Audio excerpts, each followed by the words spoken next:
Hello everyone, good morning, good afternoon, good evening. Before we kick off our Shape the World Summit 2021, it's a tradition to have consulites from different countries to perform on our anniversary. So here are two Slovakian consulites to share with us 3 songs to start our session. So sit back and enjoy.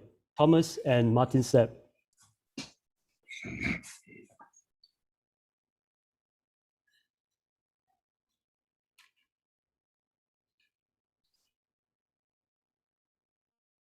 Hello everybody. Hi. Hi. So we are 2 brothers, Thomas and I'm Martin. And we are going to sing you 3 Slovak songs which represents our pop music, Slovak pop music. The first one is called Vymyslená. It's about a girl who I'm waiting in front of the house, and the rain is coming, and Čakám ju pred domom, prší mi za golier. Odkiaľ sa poznáme, nikomu nepoviem. Klasicky handlivá, smeje sa očami, má synku na lajti a tašku od mami. Chcem s ňou ísť vláčikom na výlet do Modry. Najprv sa oškriepiť, potom sa udobriť, mať svoje tajomstvá, zamknúť na kľúči, držať sa za ruky, nechcieť sa rozlúčiť, vymýšľať priateľom bláznivé mená. Škoda, že je iba vymyslená. Škoda, že je iba vymyslená.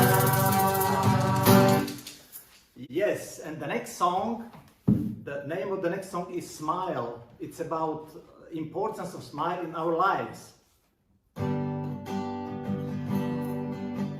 Úsmev nie je najdražší trh, je to malá výhra líc. Úsmev, skús to ďalej prihrať, obrúčikom do ulic. Úsmev, ten tentokrát, jaky do líc úpne ti. Úsmev, z ďalky kamaráta, behavo sem priletí. Úsmev, to je šanca premenená. Úsmev, detské líca červené má.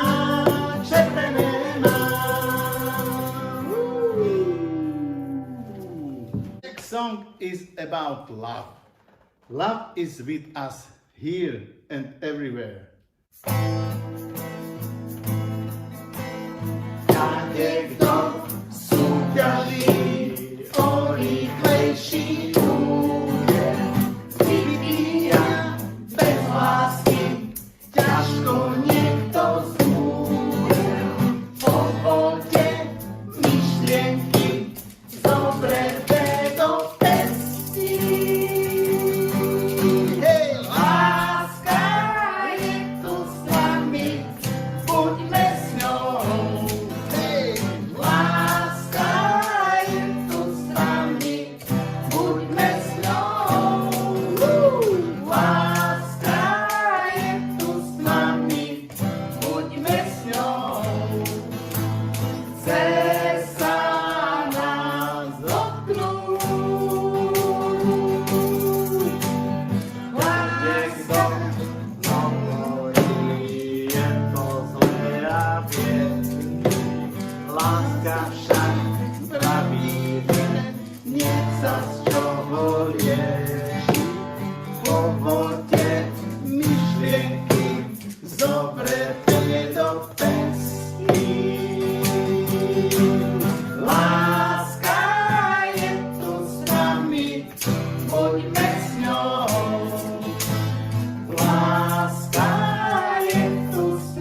Thank you, Thomas and Martin. I hope everyone enjoyed the performance.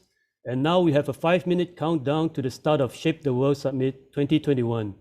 So visit the washroom, grab a coffee, and we'll be back and be on the way in 5.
Welcome to Shape the World Summit 2021. We are so glad that you could join us from all over the world. News words speak to me, and I'm sure it speaks to all of you too, especially in this time of the pandemic, with so many of us still in some form of a lockdown. We must have felt at some moment during this long battle against COVID-19, the desire to do something for our communities and to emerge better and stronger together. And this sense that we can do things for others was why we started Shape the World Summit in 2005. In the early days of Consulus, I was often invited to give talks about business and branding in Southeast Asia. The folks who organized them were nice people, but day in and day out, we were talking about ways to make more and more money, while around us people were still divided, living in challenging conditions. I thought to myself, how can we as consultants and designers be so tone deaf? Surely there must be a way to combine the conversation of profit and shaping positive impact for society. I remember sharing this concern with a senior partner from a Big Four firm, and he said, "Lawrence, you're too idealistic. We are consultants, not priests." I was not deterred, as I was convinced that we cannot be tone deaf. There must be a way to do this. And if we at Consulus believe in changing the world by design, certainly there could be others like us. So this is how Shape the World Summit was born. It was to gather a group of like-minded leaders who believe and try to positively impact the world daily. Since 2005, we have organized this in 10 over cities in Asia. Everywhere we went, we asked companies the same question. If you are successful, how can you shape a better world around you? We have learned a lot over the years and met 5,000 over leaders and professionals who share the same belief. Certainly, we were not alone. Someone did ask me at the beginning, why do you say shape the world when most of the events have been in Asia? My answer was, this is not a short-term initiative. And when we started, we always believed that the global edition will happen one day. So today, I'm thrilled to announce that for 2021, this is our first ever global edition. This summit is broadcast at a time period where we can reach the most number of people possible. With 21 speakers from 10 countries across 3 continents, this is our most exciting summit ever. Now to kick off this year's summit, Let us go over to Indianapolis, where Jim will talk more about the theme for this summit. Over to you, Jim. Thank you, Lawrence. Well, good morning, good afternoon, or good evening to wherever you are as you join us. It's my pleasure to welcome you to the 2021 Shape the World Summit, entitled Shape a Better Economy by Design. While this time the summit is limited to an online event, the benefit is that many more can participate from wherever you are in the world. We have participants from 4 continents, which is exciting because in order to influence shaping economic systems that are inclusive, equitable, and sustainable, it requires participation from every part of the world and in every sector. You are here for a reason. You represent leaders, professionals, and persons of influence who are willing to rethink and restructure economic systems and shape a better world. It's also exciting that so many sectors of the economy and those with experience in different economic models are with us for this summit. There is not one right answer, not one system that will work worldwide, and not one way to get to this vision of shaping a better economy by design. It takes all of us thinking together and acting in concrete ways in the areas in which we have influence. As our summit tracks unfold today, we will see how to transform business, amplify the impact of nonprofits, create cities, places, and communities of purpose, and pave the way for a resilient and sustainable future through education and leadership. There has long been a need to rethink and restructure economic systems, but in particular, we've seen how COVID-19 has created political and socioeconomic conditions that raise the urgency for this. The time is now, the urgency is immediate, and the opportunity is here if all of us are willing to take it. In our leadership formation programs, we use a process of see, judge, act. So by attending this summit, you will have the chance to see the current situation, to judge and evaluate the ways you can impact the present and future, and then personally act in concrete ways. As has been said by others, if not now, when? If not you, then who? So we invite you to become a part of this movement. Together, let's rethink and act to restructure economic systems to bring about the vision for a better world. So thank you for being here. Have a great summit experience. And now back to you, Lawrence, in Singapore. Thanks, Jim. We are so grateful to you in serving as our global chairman for 2 years, providing direction and wisdom to the entire global network.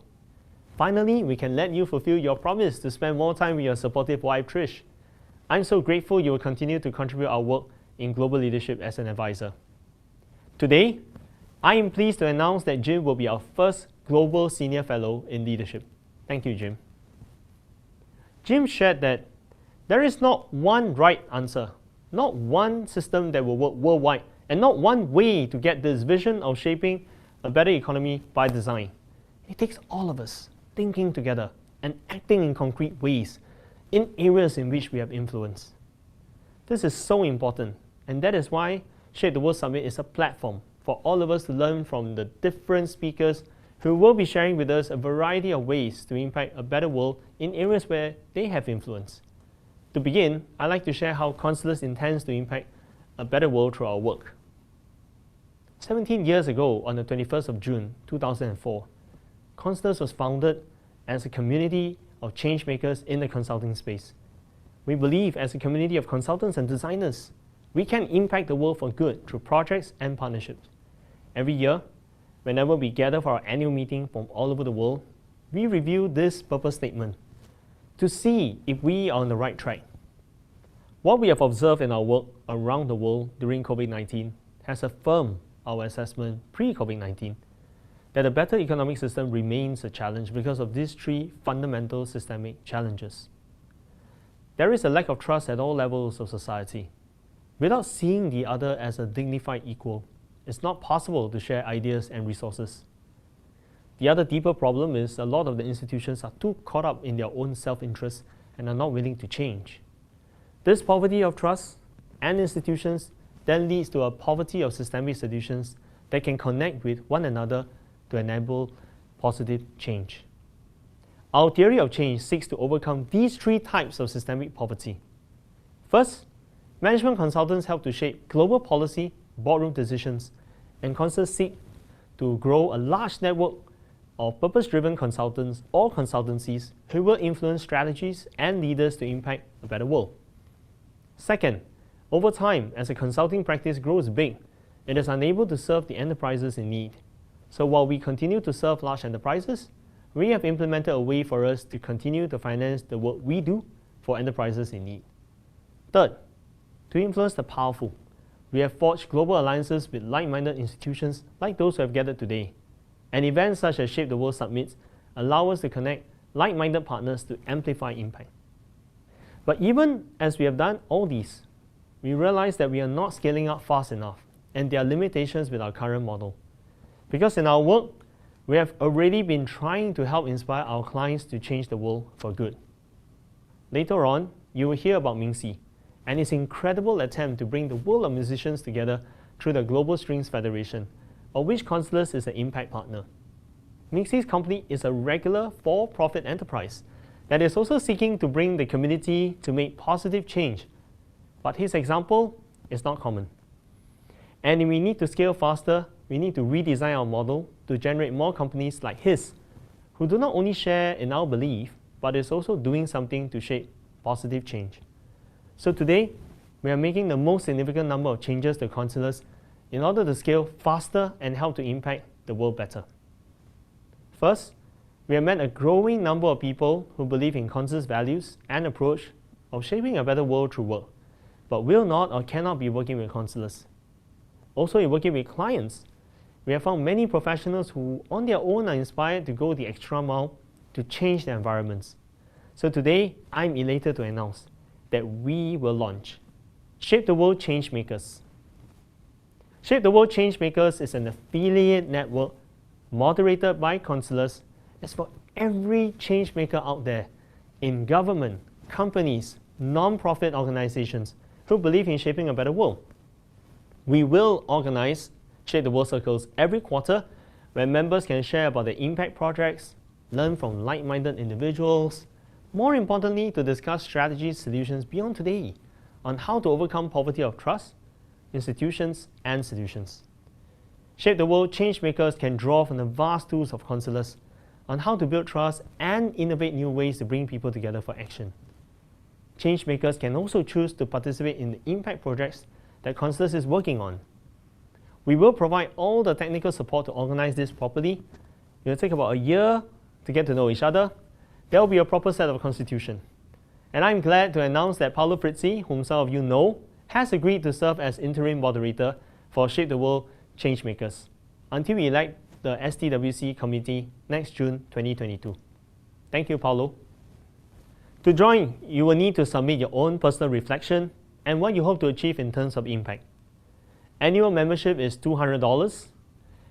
I'm also happy to announce that all clients and partners of Consulus will enjoy free membership for 1 year. Membership will be open from the 21st of July 2021 on consulus.com. Next, if we want to generate a bigger pool of a new generation of consultants who believe in shaping a better world by design, then we have to allow the possibility of non-Consulus consultants to use our methods to shape unity and trust building. So today, we are happy to announce Unified Certification Program. This allows any consultant, any professional, to join our consulting community, learn and integrate the methods into their practice. In Consulus, you cannot be a consultant of purpose and unity if you are not willing to invest time into sharing, knowledge exchange, and community development. So this is what we ask for, and a certification process will be in place for evaluation, and the person will be supported with resources. We have also been growing our library of methodologies. In recent times, we have also added Holistic Model of Leadership by Jim Funk. Today, I am very happy to announce that we will be adding one of the world's most renowned methods of strategic thinking into Consulus' library of methods for change. I'm happy to welcome DPI Asia into the Consulus family. and to welcome Andrew Seng, who will bring his wide-ranging experience serving 1,000 corporations and non-profit throughout the Asia Pacific into our global leadership team. He will serve as the second Global Senior Fellow for Strategy. Welcome, Andrew. Thank you very much, Lawrence. Great to have you with Thank us, you. Andrew. I look forward to working with all of you and to contribute to the amazing work that all of you have been doing. Thank you again, Lawrence. Looking forward to this. Thank you. Andrew is our first mystery speaker. And later you'll be able to learn how Andrew worked with leaders in helping them to shape strategy for change. So, with this best of class methods, any consultant will be equipped with the best of class thinking to shape a better world. The certification program will be launched in February 2022. Next, we have become more intentional in our alliances and to make sure that each alliance can have a unique aspect to impact change. Like our Education Alliance, today there will be 3 presentations. With Wenzhou University, where we have an ongoing collaboration to introduce Laurel Method to help young people better discern about their personal journeys and how in doing so they can shape a better world. This program is open to anyone globally, and you can approach Wenzhou or ourselves to go through the process. Vice President of Wenzhou, Professor Lin, will share more later. Then we have this ongoing alliance with IUPUI, where we are in the midst of rolling out the Holistic Leadership in a Complex World program. This is where we have a methodical formation program to help C-suite and emerging leaders better understand themselves and be better leaders for others to bring about positive change. Sarah Johnson, Director of Executive Education, will share how the process is ongoing. And again, this is a program open to anyone, though you have to join us in the next cohort in 2022. Finally, with RMIT Vietnam, we are conducting a study on how to help large local Vietnamese companies to be more resilient, especially in these pandemic times. This study will influence policymakers and help the management of these large local firms to pivot and contribute to generating job opportunities. COVID-19 has exposed the challenges of the most vulnerable among us. In many parts of the world, aging population is a huge concern. How to ensure dignified and sustainable living and healthcare support is one. With our long-term urban transformation and infrastructure partner, CPG Consultants, today you will hear about a new solution where we will dedicate regular ideas and solutions in the space of silver generation innovation. We will host regular think tank sessions and work with local governments and private sector to develop niche prototype projects on how to enable sustainable and dignified aging. It is an area of keen interest for us. Xiaoyan, Chief Innovation Officer of CPG Consultants, and his esteemed colleague, Dr. Lee, will share more about this exciting space later. Finally, when we reviewed our approach as a consultant, there are certain limitations to implement impact. We realize more and more that for certain projects, we have to be more involved to see it through and realize impact. So we have decided in some projects where impact is significant, we will take on the role of an impact venture partner, where we will also invest and manage it as a viable business or social initiative that can be properly financed. During COVID-19, we are really working on a number of non-profits to help them transform with a clearer theory of change and to enhance their ability to raise more funds to have greater impact. One example is the East Coast Region Fund for Ex-Offenders and their families. This is an ongoing project. So, from August 2021, we will launch a new Impact Ventures section on Consulus.com.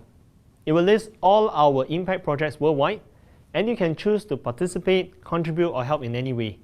As we speak, we'll be adding more projects. These are projects that we have committed resources to help drive and make them work both in capacity and funding. So today, I am pleased to announce that with the Washington Institute for Business, Government and Society, we will work on a global sports impact program where we will seek to influence sports to enable greater unity and inclusion. That sports should not only be advantageous to the 1%, but made more accessible for all, regardless of nation, race, status, or gender. It's a multi-year program, and I am so glad that Honorable James B. Moore, the founder and president of the Washington Institute, can be with us today to share his view on this. Last item on the agenda. Finally, some of you know how much UNESCO Peace Prize winner Chiara Lubich has inspired Consulus' method of working and our worldview. Her vision of a united world is what inspired Consulus to find its own soul and place in the world. Her forceful belief that unity is the way to life, while selfishness is the path that leads to mutual destruction, that only together we can shape a better world, and only together can we hope to better ourselves and the lives of the people around us. So 2 years ago, we embarked on an incredible project to help review and transform Chiara's vision for the united world through the media. In 1959, she launched an initiative to inspire a new generation of people to believe that a united world is possible through stories, articles, and books. It is like good news of possibilities to showcase people who are trying and succeeding to build a united world. These magazines and publishing houses are called Città Nuova, meaning new city, so that wherever they are set up, they can inspire people to rebuild their cities with love and unity by being more informed about the efforts of unity. This is our largest impact venture project to date, and today I'm happy to announce the launch of Nova Global Initiative. In a world scarred by the pandemic, with complex crises affecting our economy and planet, we are a connected generation in so many ways. Yet, this is the most divisive of times. In 1959, UNESCO Peace Prize winner Chiara Lubich founded Città Nuova, or New City, with a vision for a new form of media. Since then, 36 Città Nuova magazine and publishing houses have been established across the world. In the complex and challenging media environment, it was time for Città Nuovas to innovate once more for greater impact. 2 years ago, a process began to review and propose a new and innovative model for impact. Inspired by the call of Chiara Lubich to boldly change the world, Città Nuova magazine wants to be a path to fraternity, a tool for dialogue at all events, for fellowship, for unity. Known as Nova Global Initiative, it involves 4 aspects: strengthening Città Nuovas, building one global network, creating a new media platform for global leaders, establishing a global foundation. First, strengthening Città Nuovas. Each local Città Nuova has created unique networks and communities. Each brings a unique perspective for a united world. Second, building one global network. To amplify their impact, a global network has been established to share resources, know-how, and strengthen effectiveness. Third, creating a new media platform for global leaders. A global media platform will be launched to support leaders in economy, politics, and civil society through research focusing on applicable solutions for a more united world. Fourth, establishing a global foundation. A global foundation will be set up to fundraise for the development of media towards shaping a more united world and to track this impact globally. This plan will take 5 years, with Consulus serving as a global partner with the entire network of Città Nuovas, to launch the Nova Global Initiative, the Nova Global Foundation, and Nova Global Media. How can you help? First, support the Città Nuova in your country. Second, share this with someone who will support media for a united world.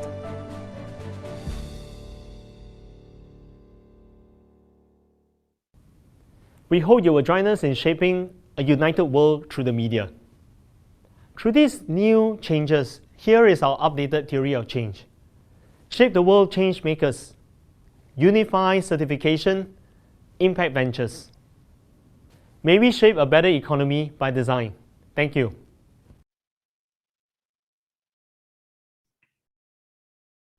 Thank you, Jim, for the warm welcome, and thank you, Lawrence, for the thought-provoking keynote delivery.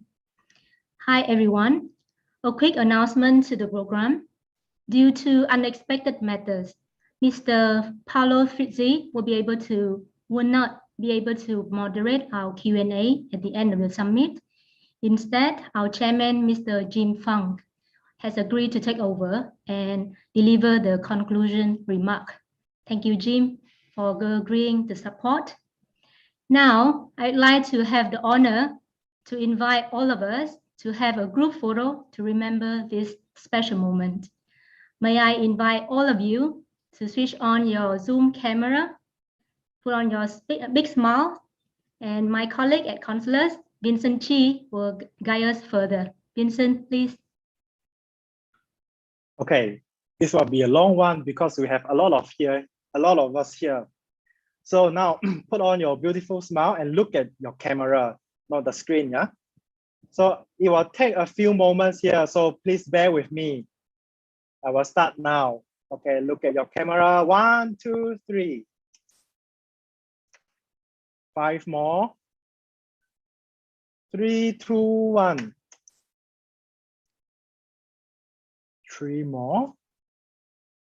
1, 2, 3. 1, 2, 3. 2 more. 1, 2, 3. Last one. 1, 2, 3. All right. Thank you, everyone. Back to you, Elena. Wow, beautiful smiles, everyone. And now we deserve a good 8-minute break. Please keep your Zoom meeting window on and be back by 7:35 p.m. Singapore time, 7:35 a.m. Washington time, and 1:35 p.m. Rome time. Coming up next after the break will be track 1, Better Business by Design. Have a good break, everyone.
So hi everyone, we're actually still having our break right now, and we will be starting at 7:35 sharp in 3 minutes time.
COVID-19 has intensified the question about the purpose of business.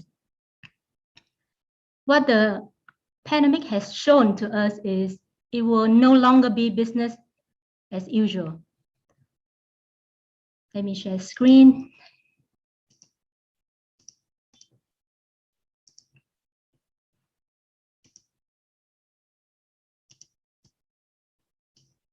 What's the vision of Consulus in transforming businesses?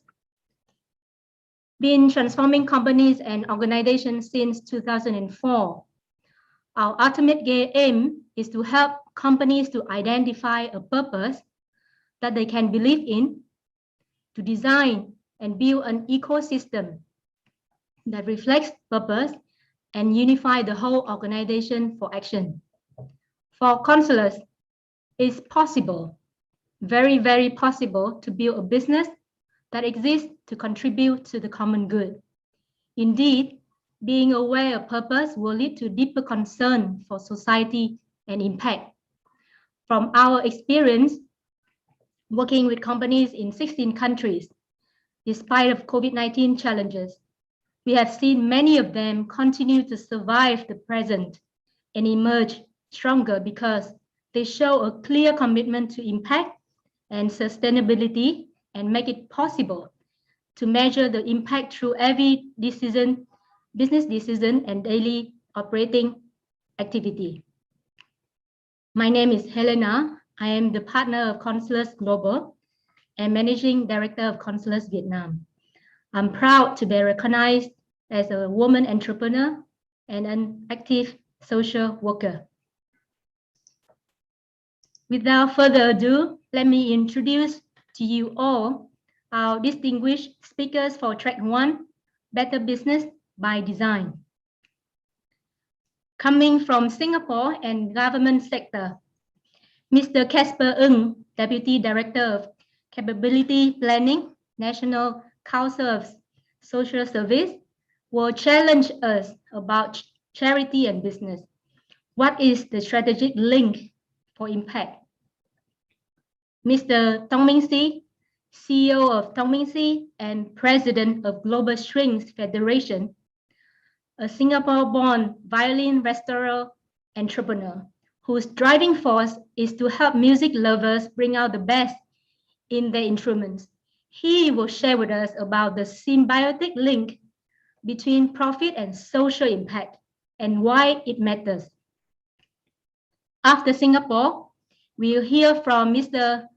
Mattia Kopic, founder and CEO of Gideon Brothers, a fast-growing AI startup in Croatia, who recently secured a Series A round led by Coach Disruptive Technologies, the venture and growth arm of Coach Industries, with participation from DB Schenker, Prologis Ventures, and Rethink. Mr. Mattia will deep dive into ethics in artificial intelligence. The last but not the least, Mr. Andrew Singh, some of you have seen from the keynote delivery.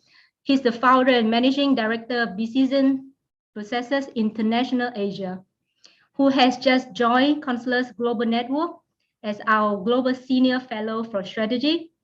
Andrew is a 40-year veteran in applying DPI's critical thinking processes to help shape both for-profit and non-profit organizations in Asia Pacific. He's here with us today to share with us about strategic thinking in a time of disruption. Let's wave hands to welcome our first speaker, Mr. Casper Ng. Over to you, Casper. Thank you, Helena. And a very good evening, afternoon, as well as morning to everyone tuning in. Very glad to be here, to be invited to just kick off the, I think, first of many wonderful sharings, I'm sure, for this summit. So what I will be talking about is about charity and business, as well as the strategic link between the two that can contribute to impact.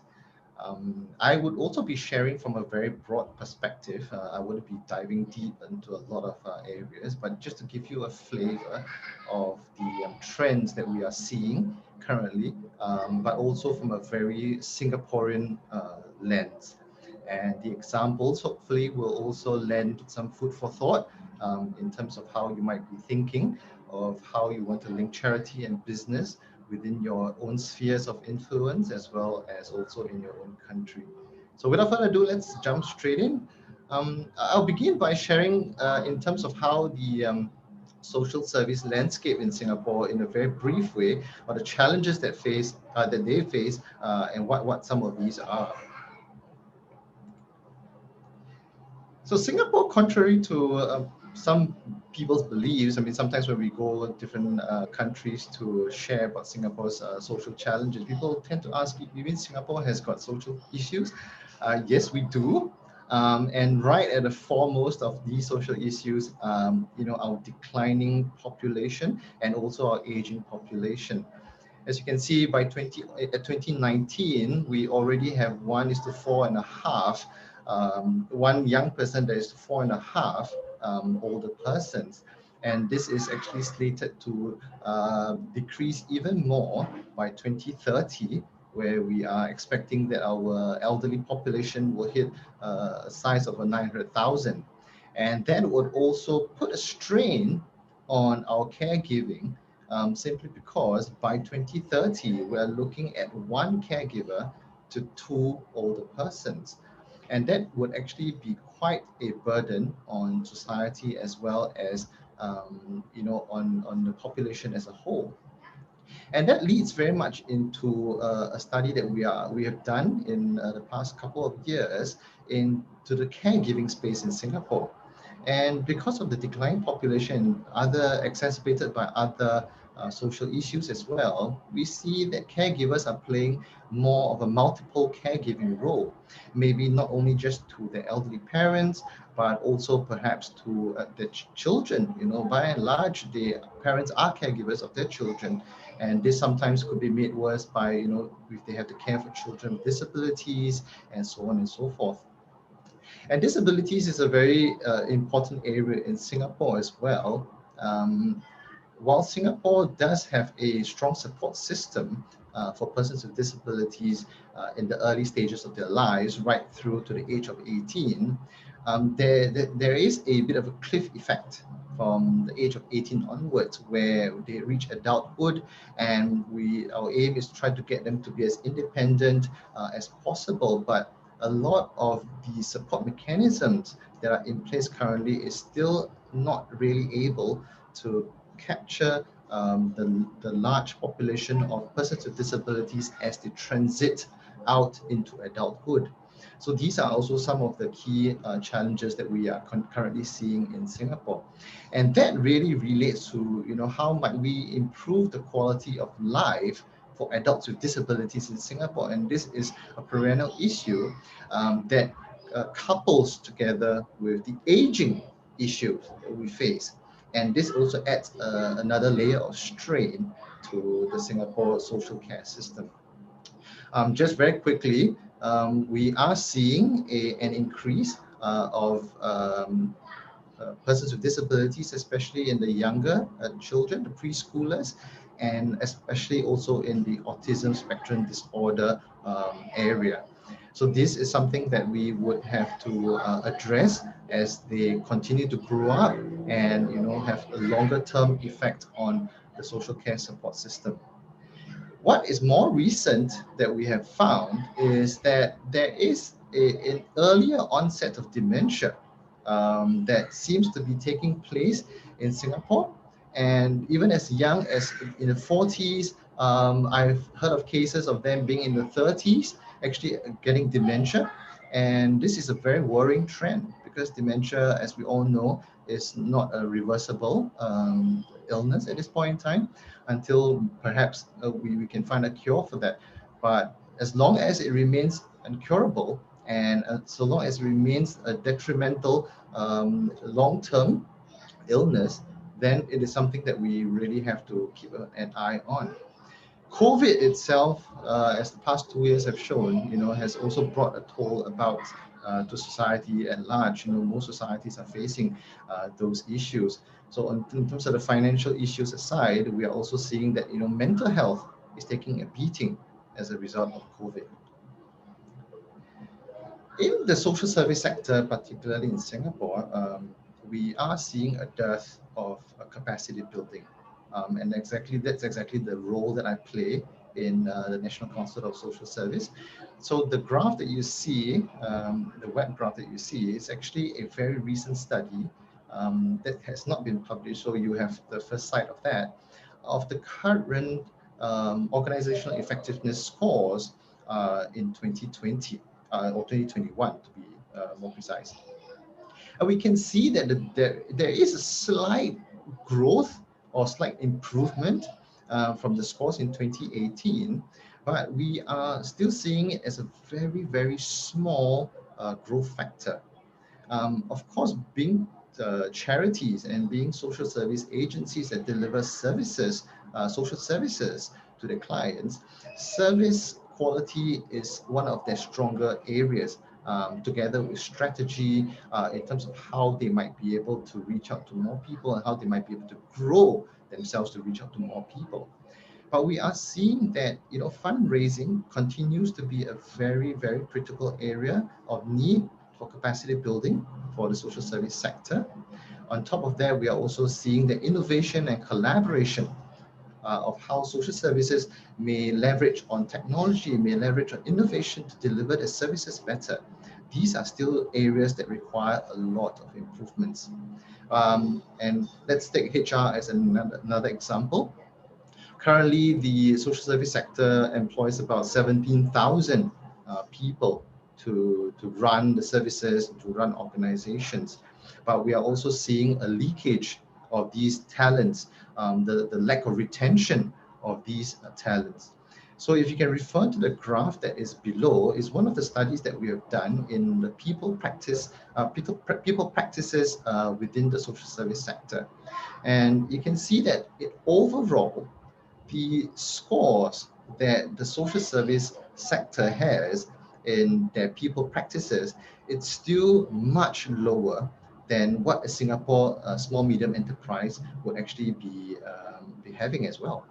So we are seeing all these different challenges, and one of the things is because of the way that funding is being provided to the social service agencies. A lot of people are focusing on services or the direct service provision rather than building up the charity as an organization to better deliver the services. So that's where they suffer in terms of focus, in terms of resources, and that will also affect the manpower as a result.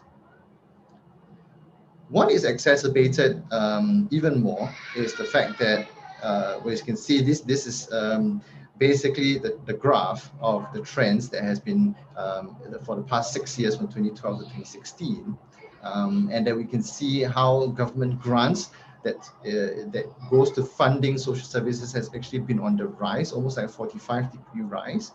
But the other income sources that a charity might have, maybe through the means of fees, investments, and other revenue sources, are kind of straight line. Donations is a bit of up and down, but 2015 is a bit of a bumper year for Singapore because we are celebrating our 50th anniversary as well. So there's a lot more people who are willing to put in donations to support the social service sector. Very quickly, let's just move on. Let's look at how the global landscape looks like.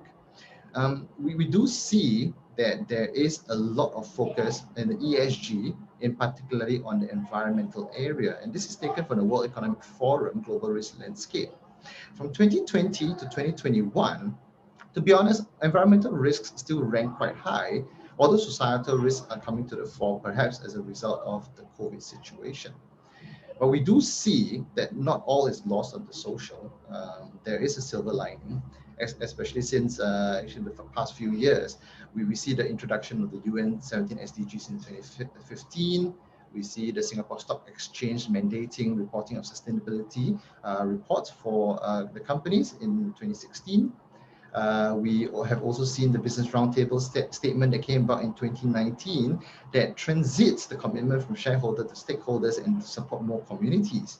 We also see the World Economic Forum Davao Manifesto to drive companies to measure their performance based on how they have achieved their social objectives.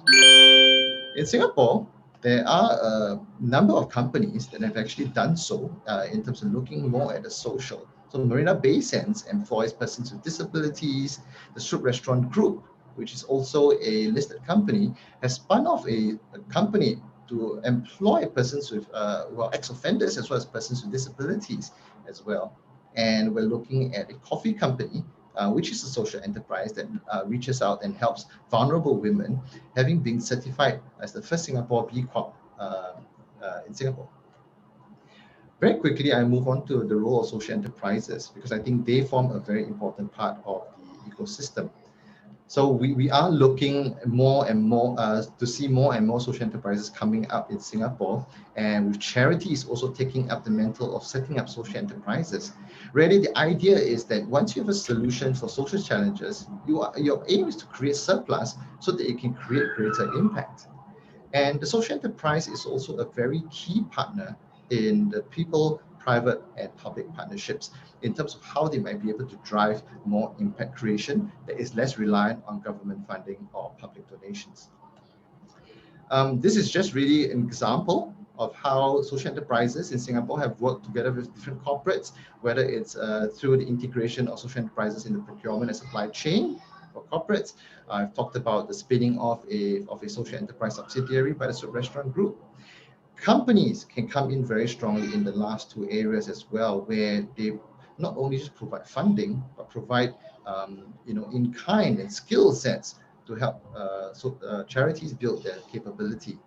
And last but not least, we're also seeing that there is an increase in private sector investment into social enterprises through investments and acquisition in order to further their own social impact as well. This is my last slide. I'll just very quickly end off.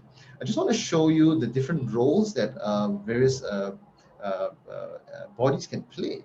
So for the government, we have recently set up the Community Capability Trust. It's a $480 million fund over 10 years to help charities build their capability. The government has also set up the RAISE Singapore, which is a body to develop social enterprises in Singapore, and the National Volunteer and Philanthropy Center to drive more volunteerism as well as philanthropy. Companies can also look at how they might, be more deliberate in terms of trying to get the foot into the impact space, whether it's to be certified as a B Corp, whether it's join different networks such as the Inclusive Business Action Network, or to just leverage off on intermediaries that can help link the corporate's skill sets to where it is most needed in the charities, either through Talent Trust or Impact. They are both social enterprises as well. Last but not least, companies can also look at how they may participate in innovative impact financing models, such as the one that Maybank has just launched, the first recyclable grant, as well as Singapore's first social impact guarantee that was set up together with two foundations.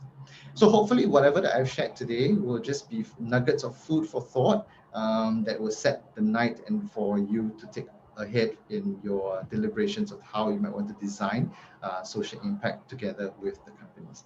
Thank you very much.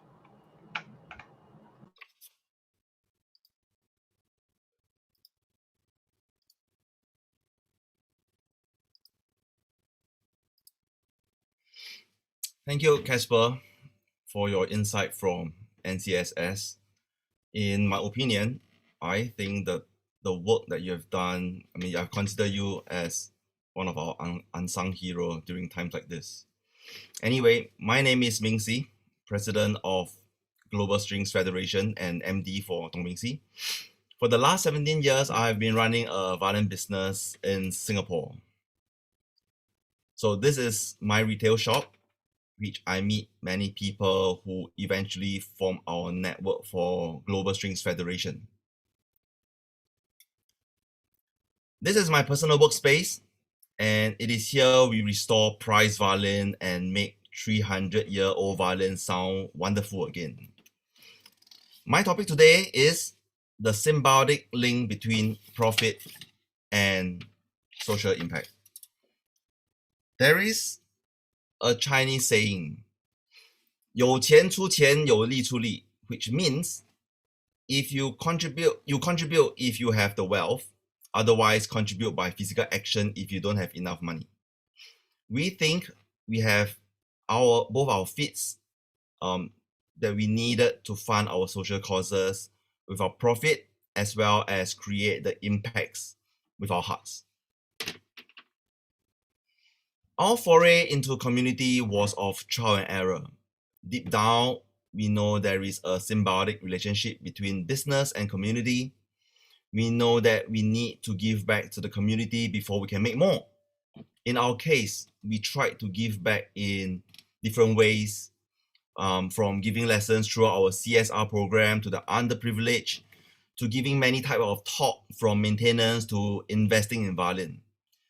It was not until we set up World Strings Day, which is our entity designed to bring musicians of varied ability, young, old, or professionals to play music together, that we found the right formula to engage the community. In our first World Strings Day event, we gathered more than 250 violinists from various levels to perform at the Esplanade on the Bay. What's incredible was, to the junior players or the late starters, they didn't believe that they could be part of something big. And to those established musicians, that they now believe that they want to be part of making a difference to someone else's life.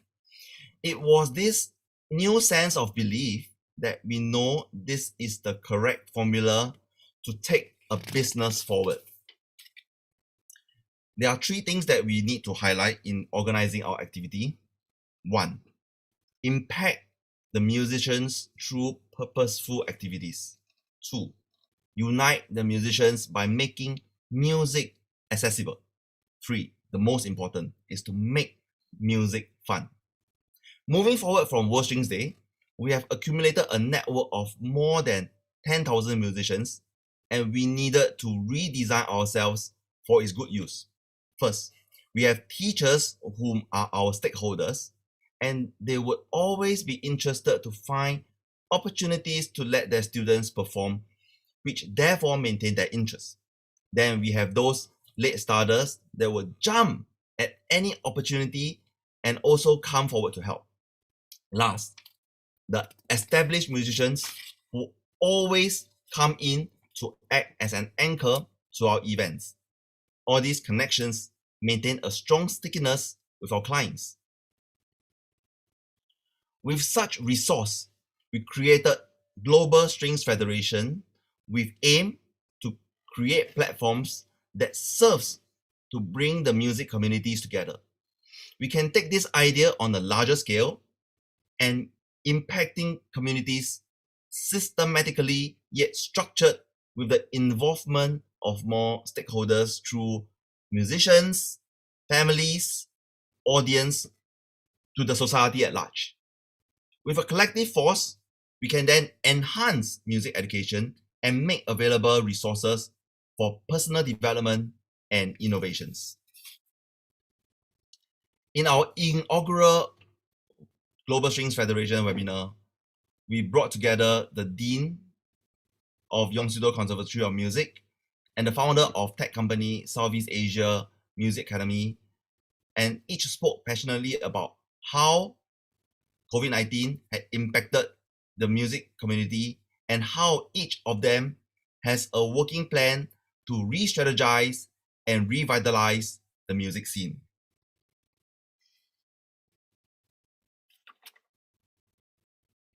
Time is actually on our side right now. People are more receptive to change today than before, and through GSF and technology, we can actually harness the resources to make meaningful change for the society. What GSF needs to do is to continuously put different musicians with a purposeful action plan on our platform with our funding efforts raised through Tong Ming Si to support our causes. The next GSF project will focus on family bonding and to use music to improve bondings within families. Very often, our parents walk us throughout our musical journey, but have we ever paid tribute to them? Have any of our audience today here ever paid tribute to our family, parents before? It is now or never. Family bonding through music would be Global Strings Federation initiative as a social movement to make musicians remember their families are always behind them. This is our way of making societal impact, since while Tong Ming Si draws its revenue from instrument sales, and while family is the basic unit of society, we give back by using music as a channel to bond families together. The aim is to build a healthy and harmonious society. Global Strings Federation's working formula is to pair music with something else. It is family, which is what we are working right now. Or is it music with science, music with sports, or even music with medicine? Where it's untapped, it also means opportunity. Profit and social impact is possible if we see them as correlated and we encourage all businesses to continuously remind ourselves the role we have in the society. It's a symbiotic relationship.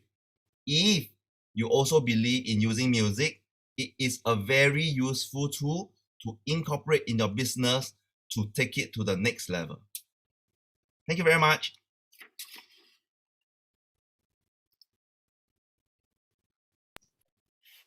Thank you, Ming Si. Thank you so much. Yeah, I hope we can have a global string federation in Vietnam very soon.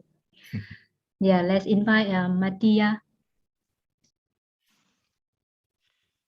Hey there. Hey, Helena.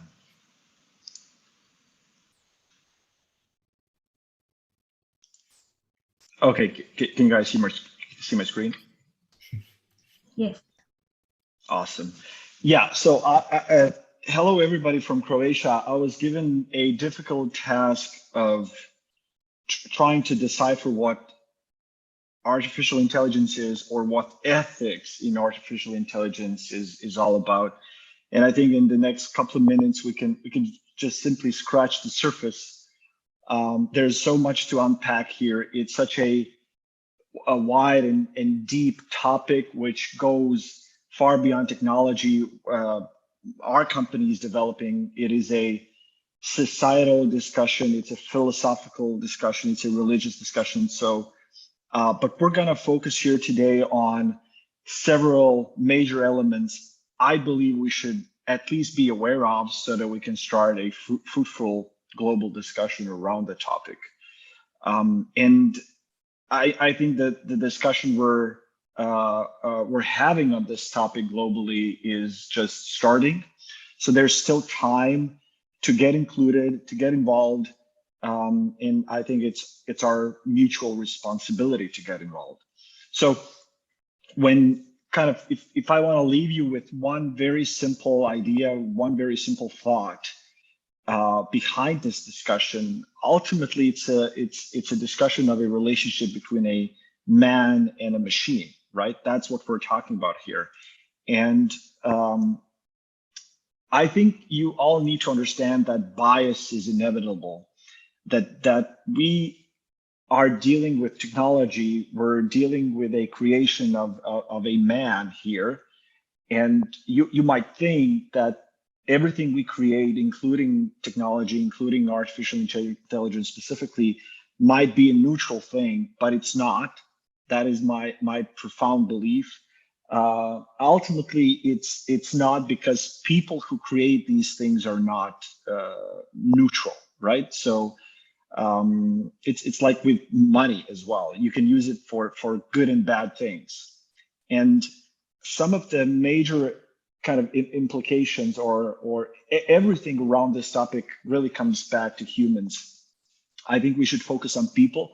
We should focus on people creating these things. We should focus on people consuming these technologies. And ultimately, we need to focus on the people who are going to be affected by these technologies one way or the other. We are all being affected by technologies. We're all being affected by AI.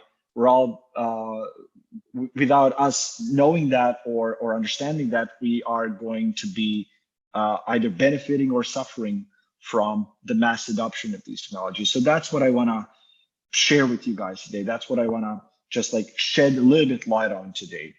Let's go through a couple of major challenges or questions or debates we should be having around this topic, because that's what I want to do here today. I just want to open up the horizon for you.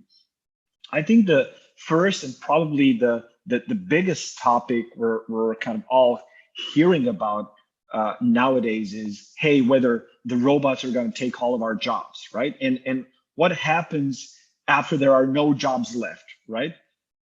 I mean, it's a very shallow way to look at the topic here. I think we need to assume, and we need to kind of remind ourselves that throughout history, humans have been assuming ever more complex roles and moving from difficult physical jobs to more cognitive jobs, right? That's been an evolutionary kind of reality for the past couple of hundred years since the Industrial Revolution. So although there's going to be jobs that are destroyed by the emergence of more advanced technologies, I firmly believe there are going to be a lot more jobs created by this coming wave. So, but that's just one perspective. I think for the benefit of this discussion here today, we just need to understand there's going to be jobs destroyed, there's going to be jobs created, but I really do believe that humans should move away from dirty and dangerous, difficult jobs more creative ones. And that's let's say that's enough for this discussion I wanted to mention here today. The second question is a very real problem we're facing today, which is the question of inequality. And really ultimately the question of how do we distribute the wealth which is being created by our technological civilization? How do we distribute the wealth being created by these machines we're so much afraid of, right? And the world doesn't look very good with that respect right now, because the top 1% of the global wealth, the incomes created in the past 40, 50 years is being captured by the top 1% of the people have captured 27% of the total global growth, which is not very good. And I think we should this is a debate we should have. I think it's an important thing to understand that the power created by the technological revolution cannot reside in the hands of only a few, and that's a debate which the world's governments need to have as soon as possible. The third debate I just want to unpack briefly is that we as a humanity have grown very much reliant on technology, right? It is convenient for us to click a button and get an order delivered to our doorstep, right? And we rely on technology to do many of the decision making and thinking in general, which we had to do before. And I think that's not necessarily a good thing. I think that the technology is really affecting our behavior and the way we interact with each other. And again, that is not always for the good of society. Another topic is an emerging debate which we're having right now. It's really about how much can we rely on artificial intelligence to do some important things for us, right? The debate of self-driving cars. I mean, is this technology even mature? Can we rely on it? Like, how can we guard ourselves against mistakes of this technology, right? So there's so many edge cases these technologies really cannot understand, they cannot do well. And like, are we really going to let them drive us around? It's an important topic, right? And the technologists might argue, hey, but we're getting better. Well, the question is like, what is the minimum we need to achieve to make sure these technologies are bulletproof, right? So that no mistakes can happen, or that as few of these mistakes happen that actually jeopardize the human lives. Another important debate we need to have. So moving forward, one of my favorite topics is, hey, we're looking at technologies really having some serious bias built into them. For example, there are AI systems right now that are biased against Black people, right? And we need to fight the very principles these technologies are being designed around, because we cannot allow them to make difference and to do racial injustice when we start using them for like global purposes, like, I don't know, understanding whether somebody is credit risk worthy, for example, in getting a credit line approved. So there are instances of this racial bias being implemented into the technological systems driven by AI technologies all over the world, and we need to fight it. This is very bad. Going to the extreme level of bad is, of course, the fact that we have robot technologies killing people around the world. Very bad thing, right? So this is a question of security, the question of national sovereignty, a lot of different topics again here. We would need to unpack over the next few hours. We can talk about this for hours, but the fact that there are AI-driven robots instructed or directed kill human beings is it's in itself a very much bad thing. It's very wrong, and we as a society need to answer whether we're going to allow this to evolve to something far worse or not, right?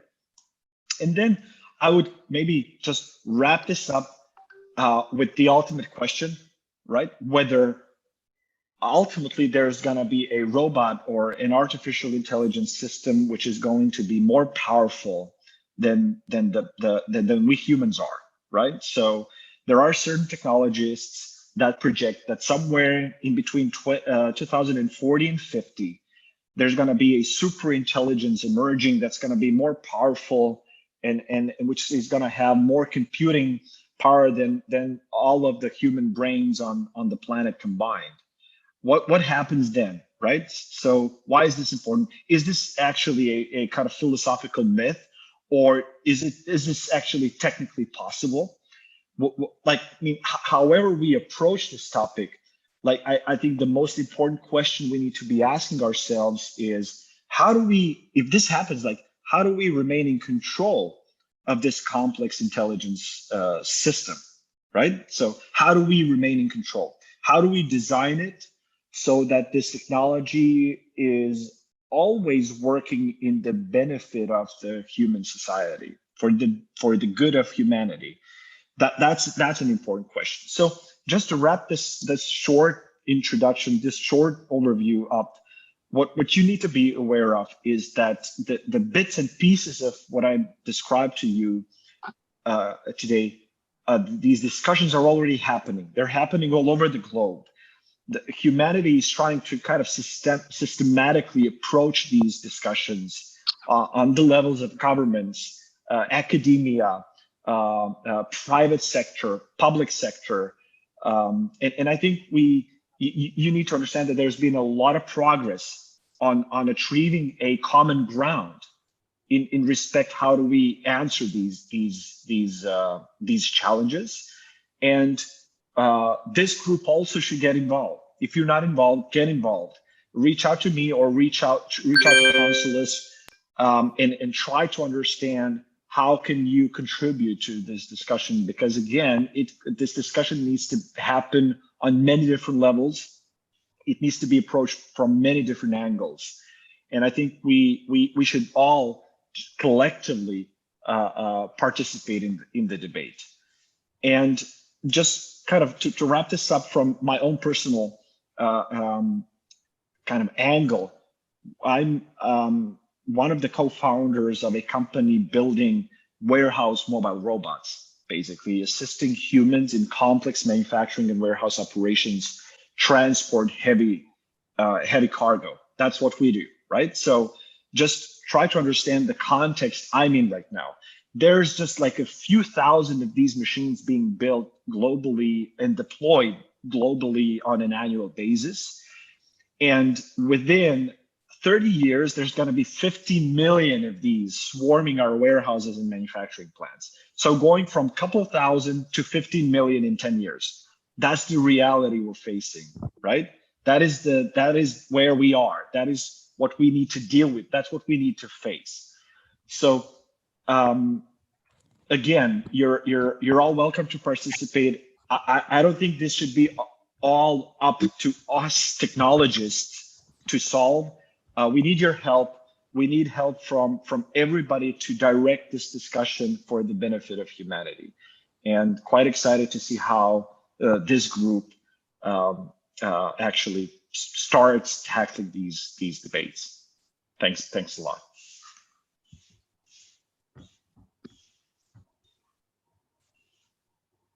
Thank you, Matija. Andrew, over to you.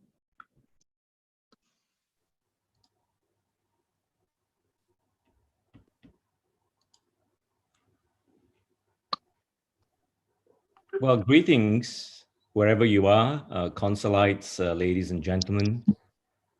It is my privilege in the next 10 or so minutes to share with all of you some hopefully useful snippets about Decision Processes International, Asia, DPIA in short, and the work we have been doing out here in Asia, in particular since the term disruptive times became common currency around the turn of the new millennium.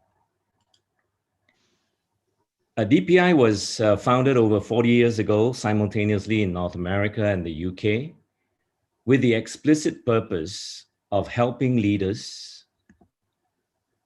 through applied critical thinking transform the way they conduct their business. Singapore joined the international network in late 1981. We believe that there are three separate but interlocking critical thinking processes that are, pardon the pun, critical to the success of any organization to achieve desired impact. These are strategic thinking, because no organization has the resources to be all things to all men. It needs to have a clear purpose and direction. Only then can proper organization design and allocation of resources take place, especially in disruptive times. 2, strategic innovation. The one time-tested way to leadership and maintaining leadership in the marketplace, and that is by out-innovating everyone else in your chosen sandbox, from your business model to products and services, to processes and practices. Thirdly, situation management, because on a day-to-day basis, there will always be problems to solve, decisions to make, and plans to roll out.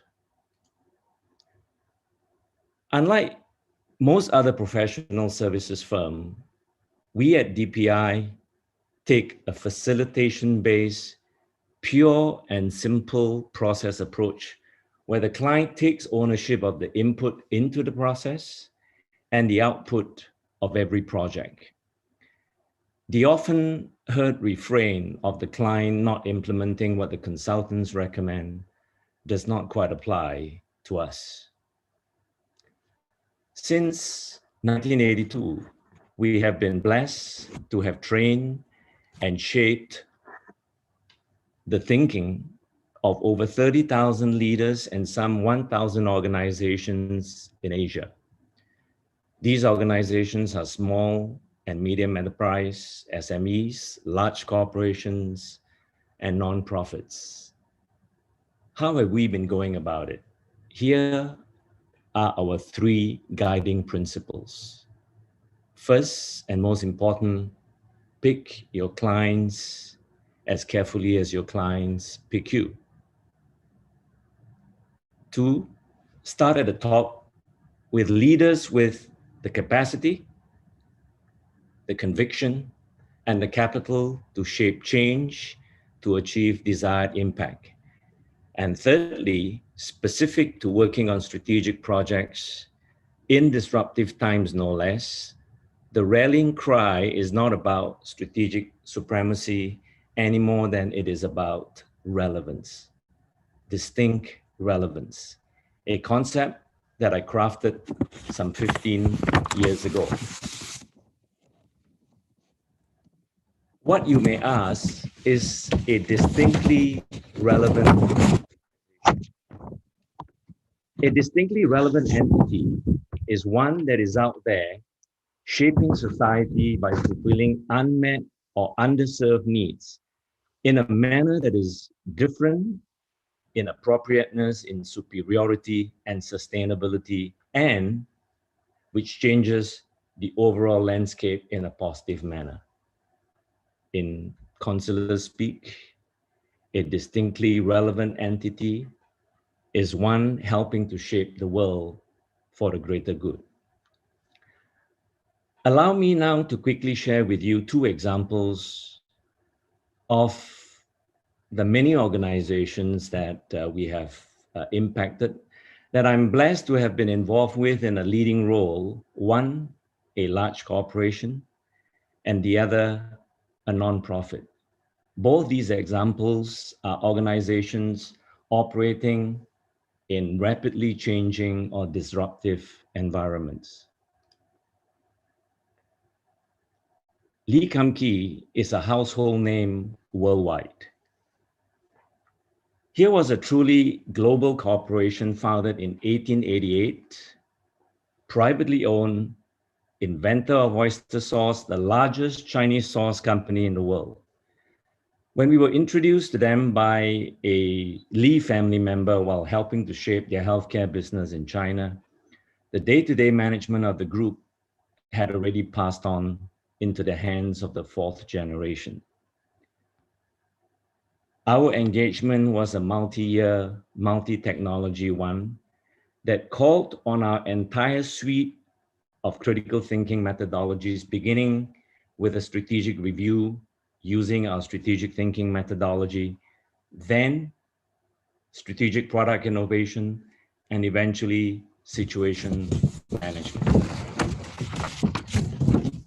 The one lesson that I took away from this engagement is this: the power of a clear and simple mission or purpose statement.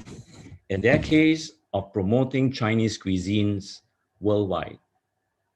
Think about it. It is not a sauce company in the sense of just making sauces for its own sake, of promoting Chinese cuisines worldwide, and a propelling and audacious vision.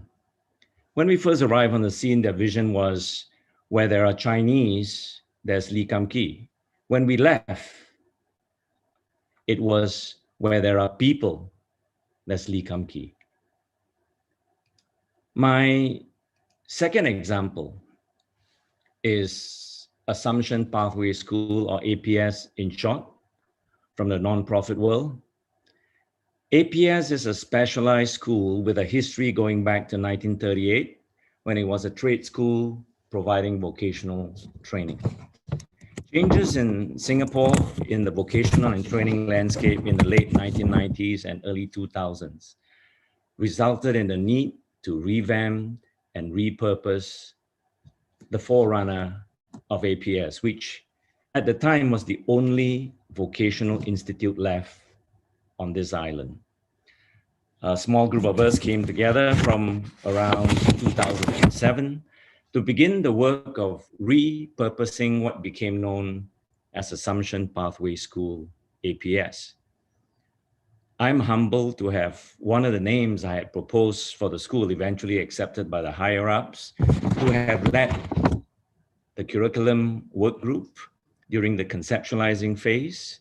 And shortly after the commencement of the school in 2009, it's in the industrial attachment program and training restaurant called The Art. Earlier this year, I stepped down as the vice chairman of the school management committee, was asked to stay on years as an advisor for F&B. The APS journey underscores for me, once again, the importance and the power of a clear purpose. In our case, transforming and empowering students who are unable to access or complete mainstream secondary school education to be carers achieving personal success, and also to be dogged and disciplined in execution.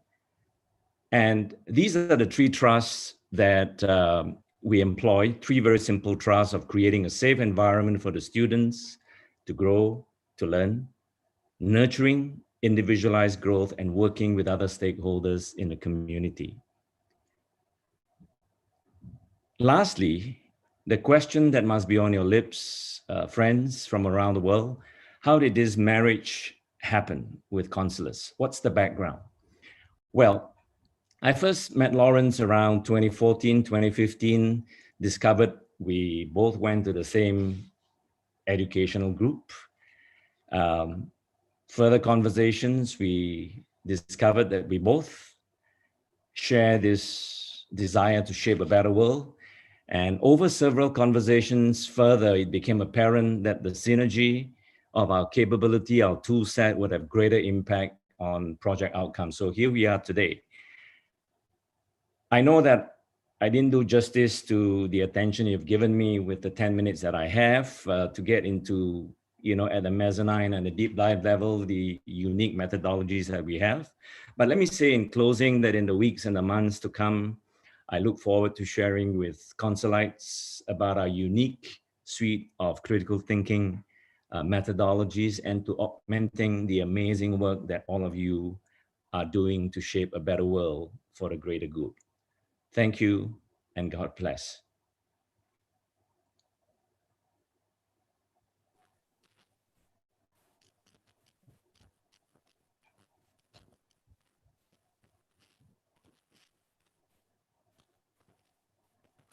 Dear friends, after the opening speeches and the first track, we addressed the key point: shape a better economy by design. Now we'd like to offer you a moment of networking, small talk in groups, in breakout groups. So you'll be divided automatically into small groups of 3 to 4 people. Imagine to have a cup of coffee or tea with you, and you simply speak. Everyone speaks. We invite you vividly to introduce yourself and share your opinion on why shaping a better economy by design matters and how you see your role in this. Ideally, everyone speaks for 2 minutes or so. Please, once invited to finish the session, hit the red "Leave the room" button. Do not leave the meeting as such. We see each ourselves here in 10 minutes.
COVID-19 has disrupted the non-profit organizations too, and so their ability to stand out and truly impact.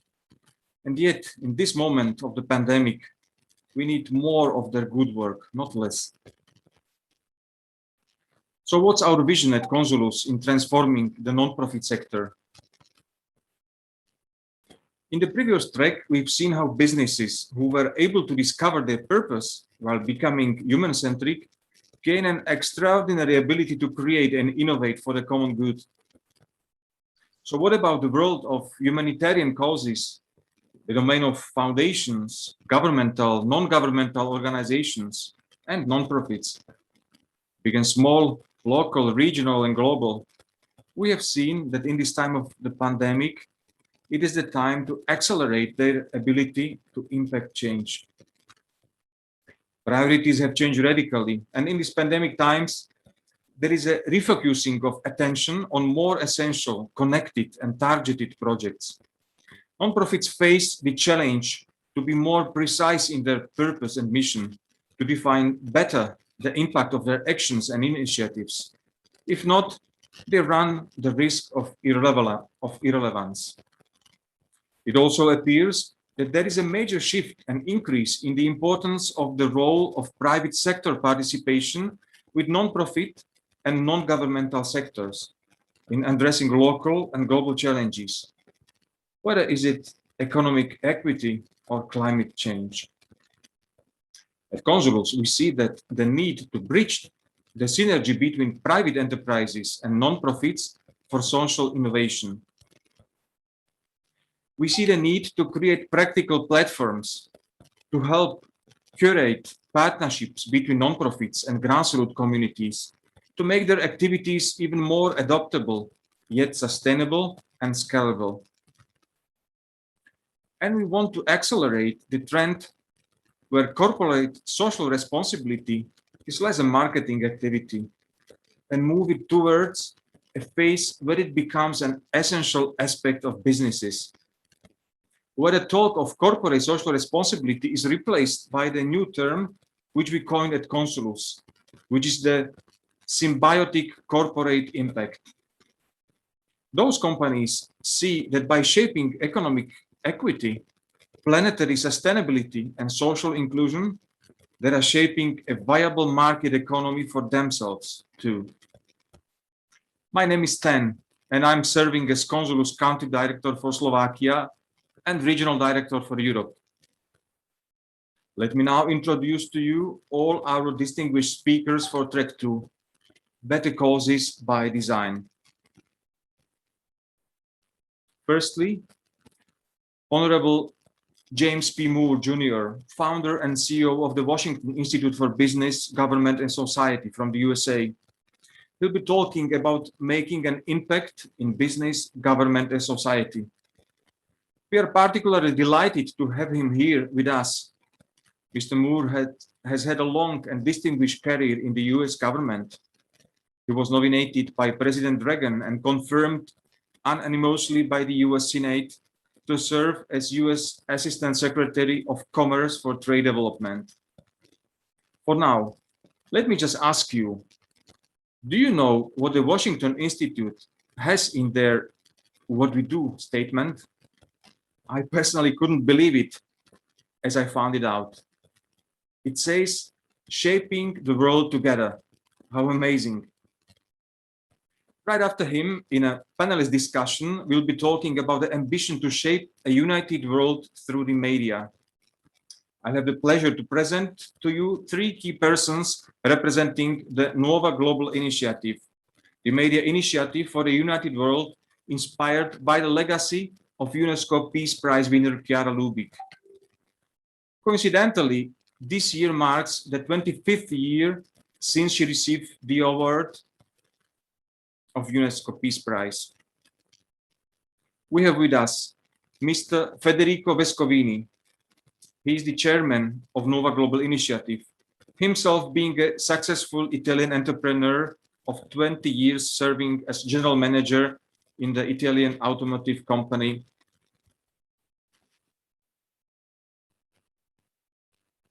SBE Varvit. Then we have Mr. Giancarlo Crisanti, committee member responsible for finances, administration, and general management. He was a former senior executive in telecom industry in Europe. And the third one, Mr. Carlos Mana, committee member responsible for the editorial aspect, himself for more than 25 years as editor of the Argentinian Ciudad Nueva, meaning New City, magazine and publishing house. Now, please let us welcome our first speaker, Honorable James P. Moore Jr. Over to you, Jim.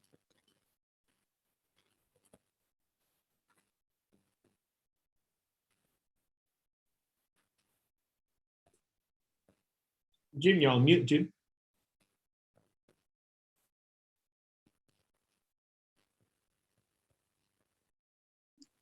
I'm terribly sorry. Thank you, Sans, very much, and thank you, Lawrence. We live in a world that has become fractured, often dysfunctional, and tone deaf to cries for common sense solutions. That is why the Washington Institute actually came into existence. Addressing the challenges and opportunities that confront the intersection of business, government, and society in palpable ways has become our sole mission. We believe that silos are for farmers only. At a pivotal moment in history, we believe the world is in desperate need for collective, honest dialogue and action.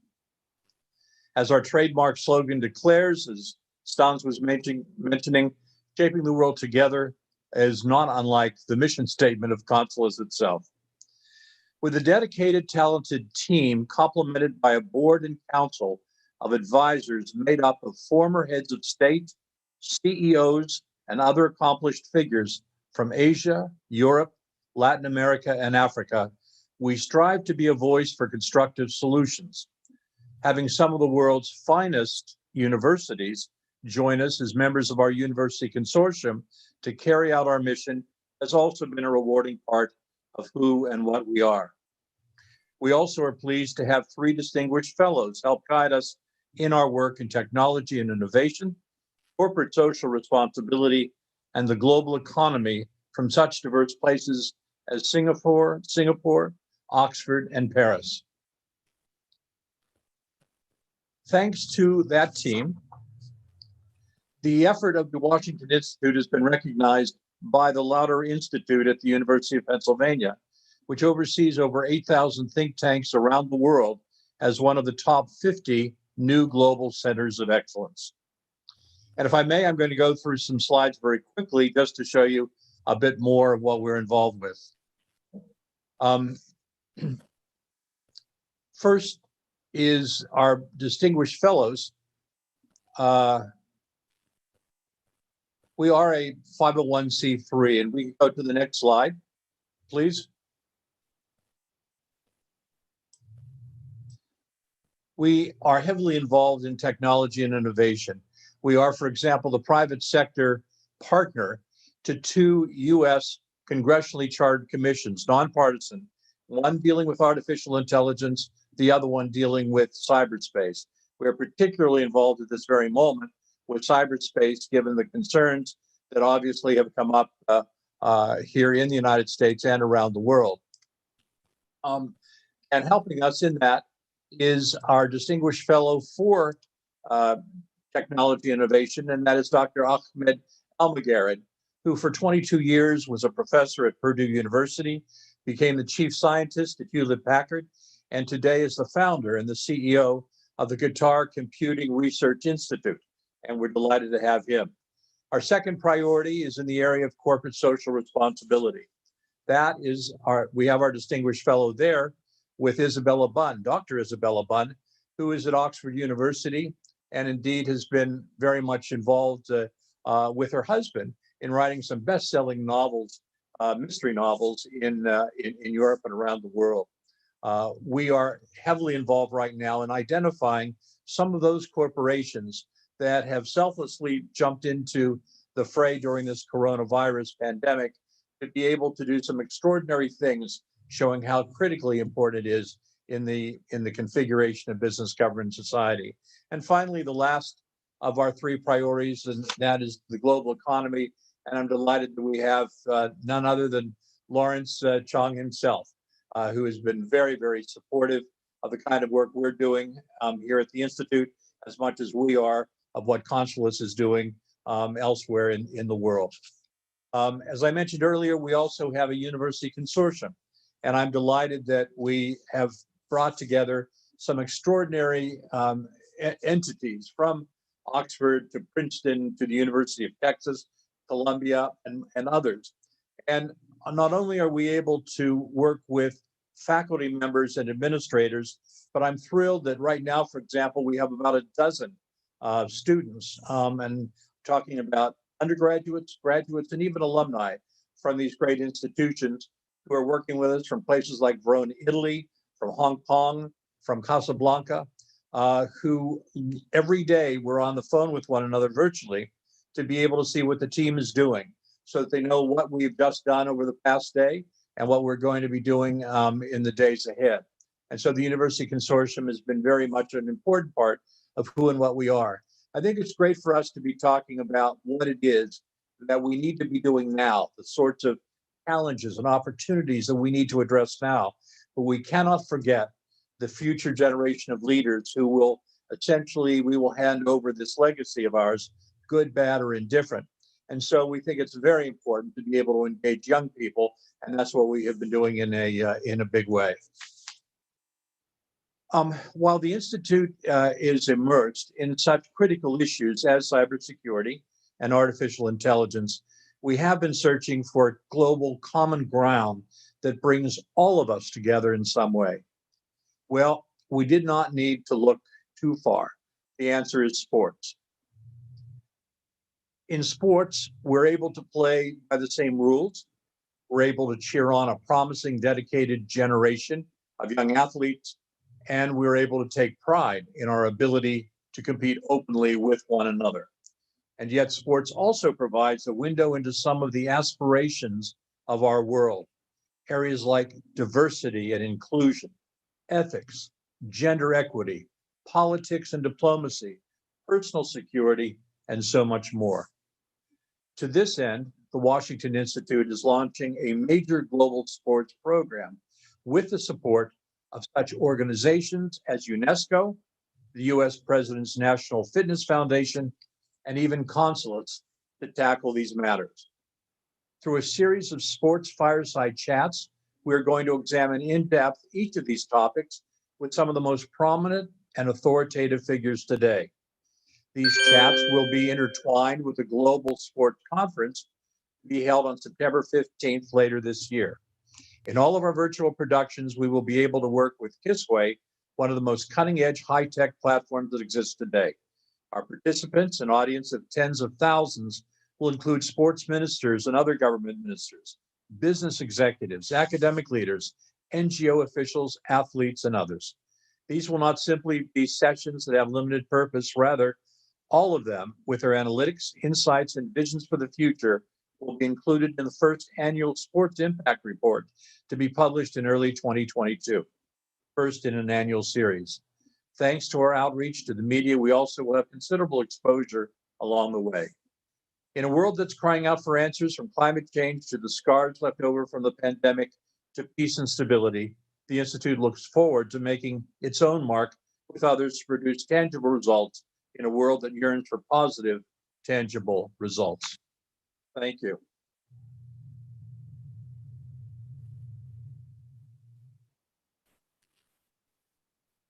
Thank you so much, Jim, for this sharing, for this insightful sharing about the wonderful activities we can also participate in as counselors. As Lawrence shared in his keynote speech about our largest impact venture project, which is shaping a united world through the media. So now we will take a moment. To invite the 3 committee members of Nova Global Initiative, whom I have already introduced earlier, to share their thoughts on why the new approach, the Nova Global Initiative, is needed in a divided world today. Carlos, what is the struggle for a media for unity today, and why Nova Global is needed? Have a nice day, everyone. I am Carlos from Argentina. It is a real pleasure for me to be here with all of you. Stano will read my text as I do not speak English. Thank you so much, Carlos. So I continue with Carlos' answer. Since 1959, after Chiara Lubich founded all these 36 magazines and publishing houses globally, we have found that many people appreciate our approach on how we strive to feature individuals and organizations in how they build fraternity in their fields for a more united world. In doing so, we have also grown communities of supporters, partners who believe in our vision. We try to stay close to communities, especially to those who felt excluded, forgotten, and they faced great challenges. Through our articles and books, we sought to give people hope for fraternity is possible. Over time, we understood that our form of journalism takes a kind of communitarian approach, that is, discovering the insights and solutions as a community. This then brings a very different dimension to the possible consideration of solutions. I have been in media myself for many years, and such an approach is rare because most of the time the consideration is done only in the editorial room from the perspective of newsworthiness or from a commercial perspective. This effort to try and build a form of journalism involving the community and one that has a preference for unity takes a lot of effort. Having said this, we have to be conscious that the fact that this requires a holistic approach to make it work. When we began this process with Consulus to review the effectiveness of our approach, we realized that while we did not compromise on our values, we had been compromising on our output as resources grew thin. We could not increase our prices as we wanted it to be available to many, while at the same time, we do want to achieve more impact to influence a united world. So we had to objectively review how we can truly achieve impact and be sustainable, or else all the efforts in the initial years would have been lost. We realized that it is better to focus on impact by defining our theory of change, which is our own editorial method. And it is the first time that we have something like this to guide our global development. Through this method, we need to first present data and develop global indexes and present statistics. Then feature personalities and individuals who bring about the united world. Then find evidence of design that contributes to a united world. Further, show how popular trends are emerging in the culture for a united world. Next, find technologies and applications that help to nurture a united world. Last but not least, highlight how the planet is impacted by actions of unity. Thank you, Carlos. Thank you, Now, Giancarlo, to you. A media organization is difficult. So, in your view, what is the advantage of a foundation and eventually a media group? And will it not dilute the role of the local media groups? Thank you, Stan, and hi, everybody from Italy. As you, on behalf of Carlos, already highlighted, the major challenge of our media companies was to combine sustainability together with product quality. To address this issue, it was clear we do need to implement fundraising and financing, also to attract and pay professional, talented people and to do a better job. So we need a new approach to reach this objective. After a 2-year review, we recognized that many local Città Nuovas had to keep their subscription rates low in order to be accessible to their communities. In some cases, for example, the magazine reaches entire schools and educational institutions who could only afford to pay for small rates. So these various situations meant that for many novas, they remain in deficit for a long time unless they are supported by donors. Additionally, many of these novas are small and do not have the capacity to properly present their financial situation and explain how they have used their funds. So we believe that through a global foundation, we can solve this problem. As always, fundraising has to be well organized and transparent about the impact we seek to create. For example, we want to increase consciousness about the environmental challenges in Latin America and its impact on communities, or about a rising Africa where there are new social innovators and entrepreneurs who are working to contribute to peace and unity.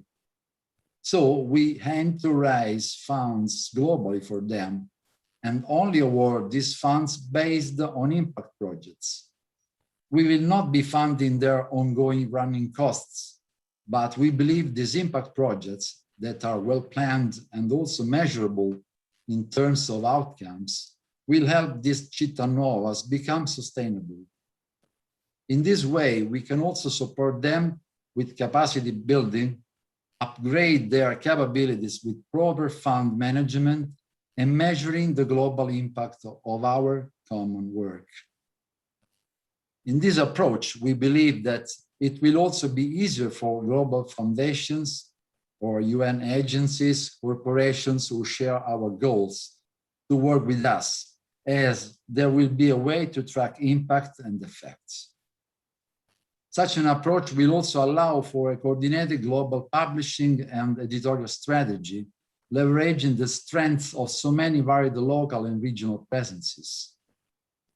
And this is also the first time we are able to coordinate their impact globally, so it will help to amplify their presence.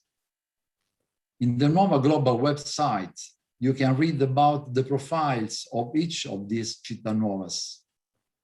Seeing them together provides a greater sense on how the vision of Chiara Lubich is being realized daily through them. And thank you for your attention. Back to you, Stan. Thank you, Giancarlo.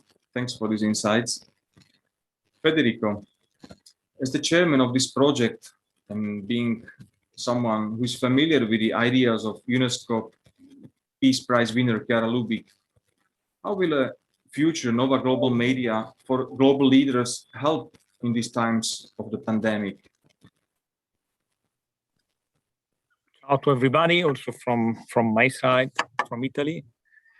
So Chiara was a visionary and thought leader ahead in her time, acknowledged by institutions such UNESCO and others, such as the Templeton Peace Prize, and more than 30 universities who awarded her doctorates for her role in bringing the human family closer through her ideas and universally recognized movement of unity between peoples, cultures, and religions. Now, referring back to Chiara's speech at UNESCO, there are the key concepts that I believe are important to keep in mind, also from the perspective of Global Nuova Initiative. First, love your neighbor as yourself and see humanity as a single family. Feel like a single people. Second, building this family involves courage, commitment, training, and last but not least, sacrifice, following the model of a mother who composes and recomposes her family without ever tiring of it. Third, witnessing and promoting this global family in the only way to build a civilization worthy of the human person, a more just, free, peaceful, and united world.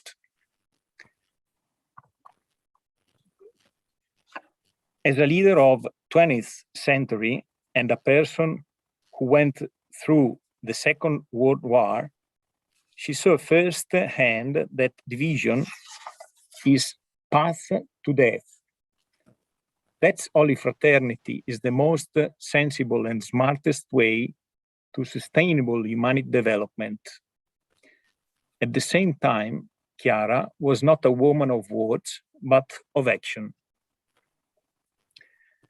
Her movement, the Focolare, began not only a religious group, but a group of people providing food and clothes to these in need. This attracted people to her because of her passion for ideas and actions for unity. She's also very unusual, as she was very comfortable with a great diversity of people. So even in the Focolare is a Catholic movement, it continues to have members of different religions and those without religious convictions.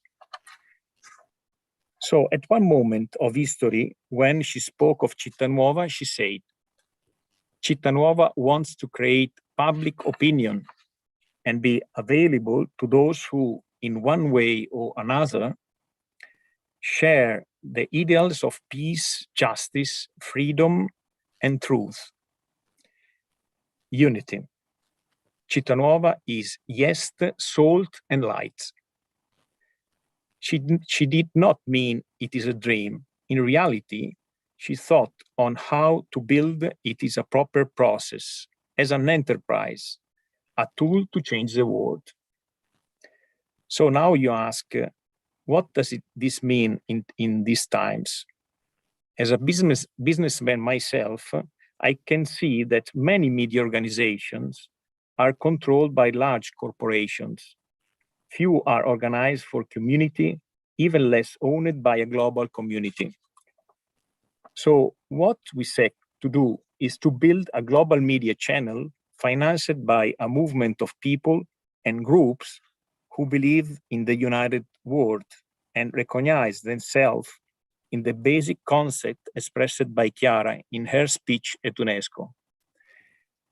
Just as Chiara invested the money of UNESCO's prize for the construction of a citadel in the Philippines called Peace, that over the years has generated fruitful and tangible interreligious dialogue, so too, with the resources we will collect, we want together to realize a new model of global media based on universal fraternity.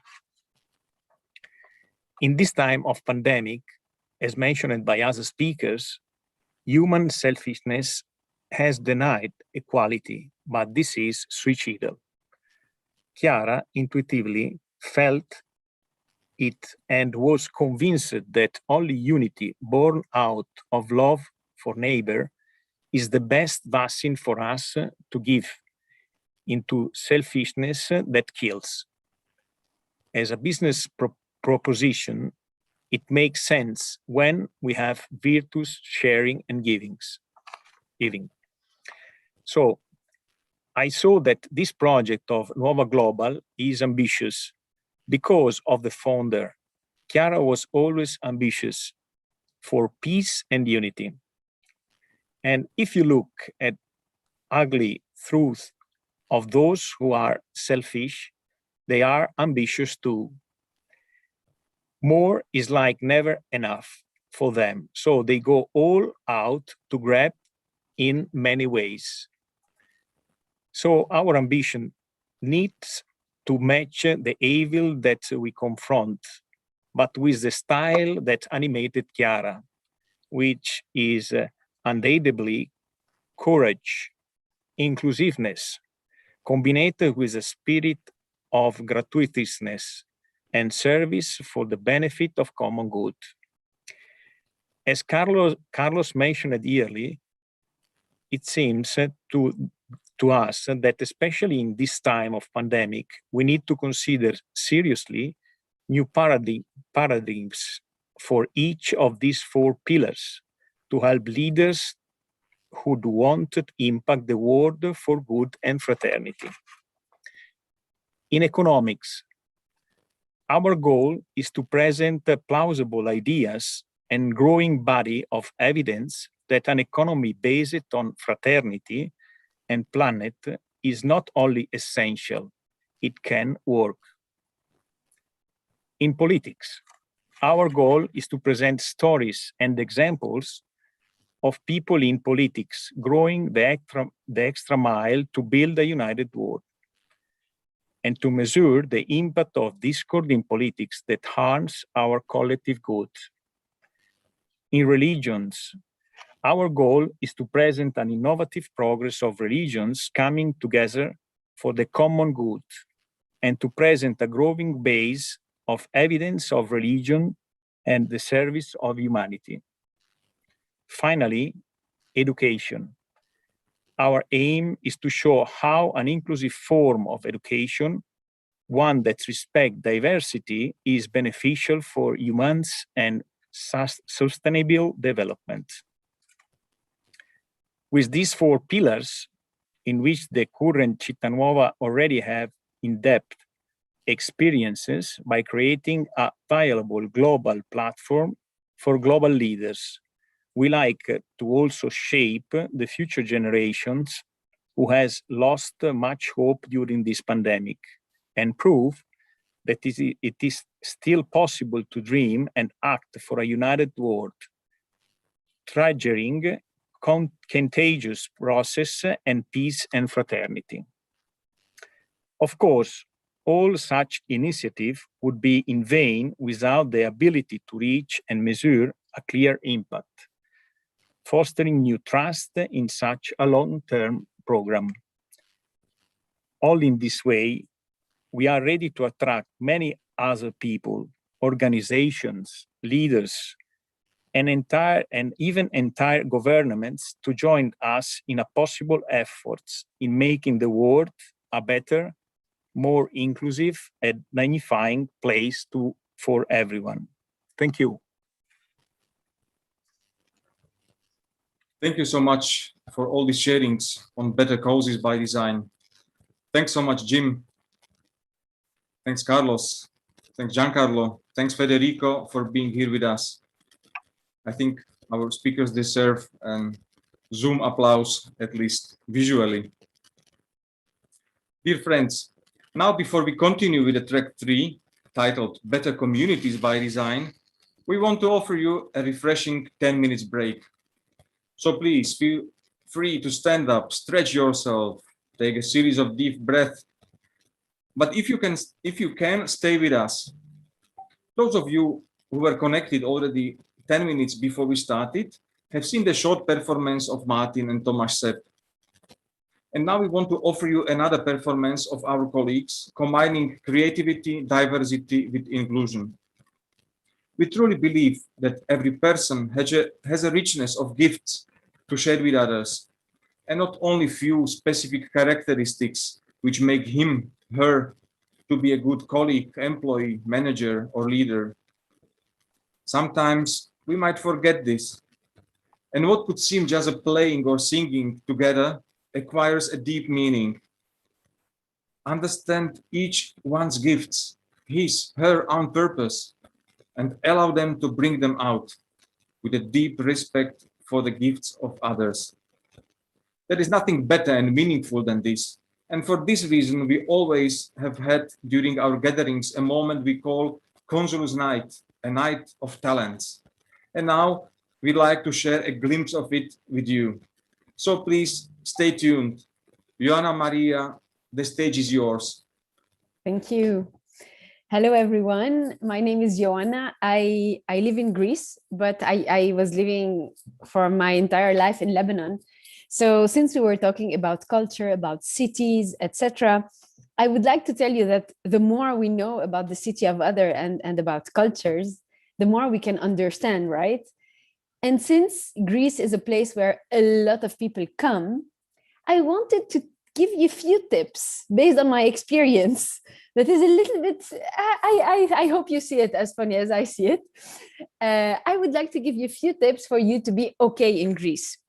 So first thing, when I came here, you know, my husband is not a consultant, so there was no briefing, no minimum explanation, nothing. He just like, I came to Greece. He is Greek.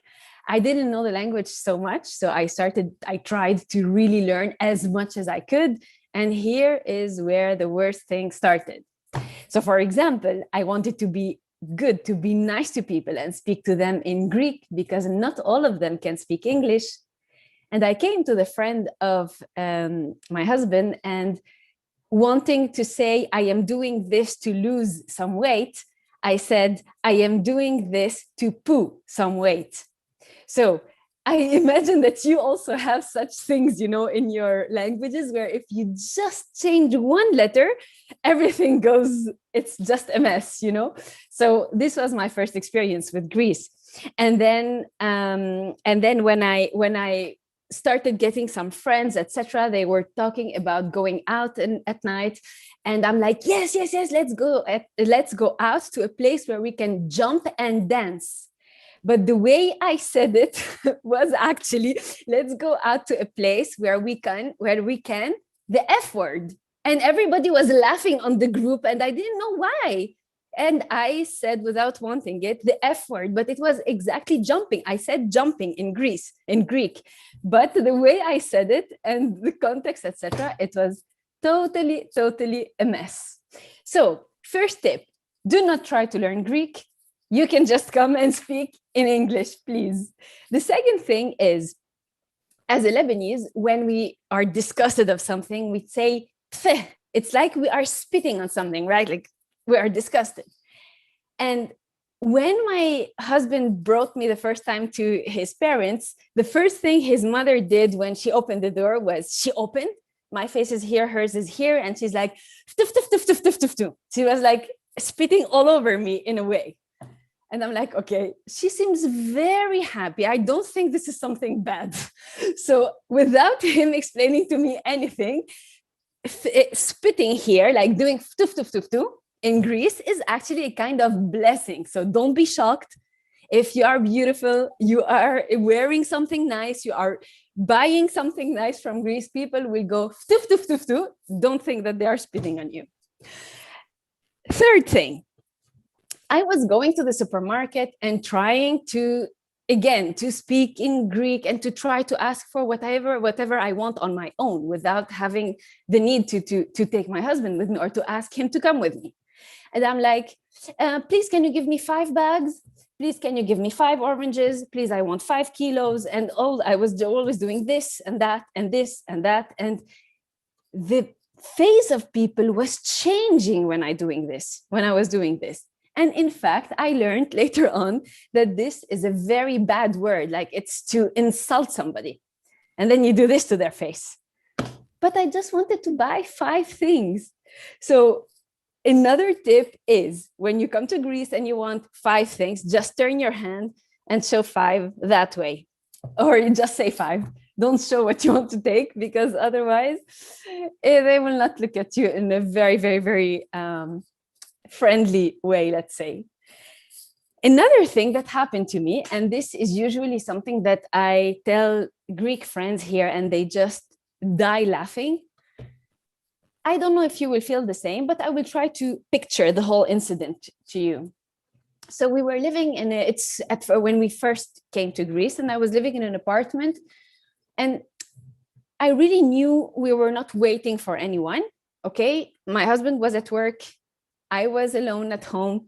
I was doing some work, and the phone, you know, the internal phones, so that for the external door to open, the phone was ringing all the time.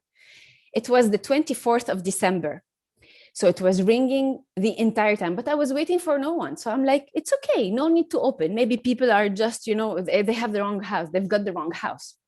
But then I've heard a little bit of sounds on the like next door.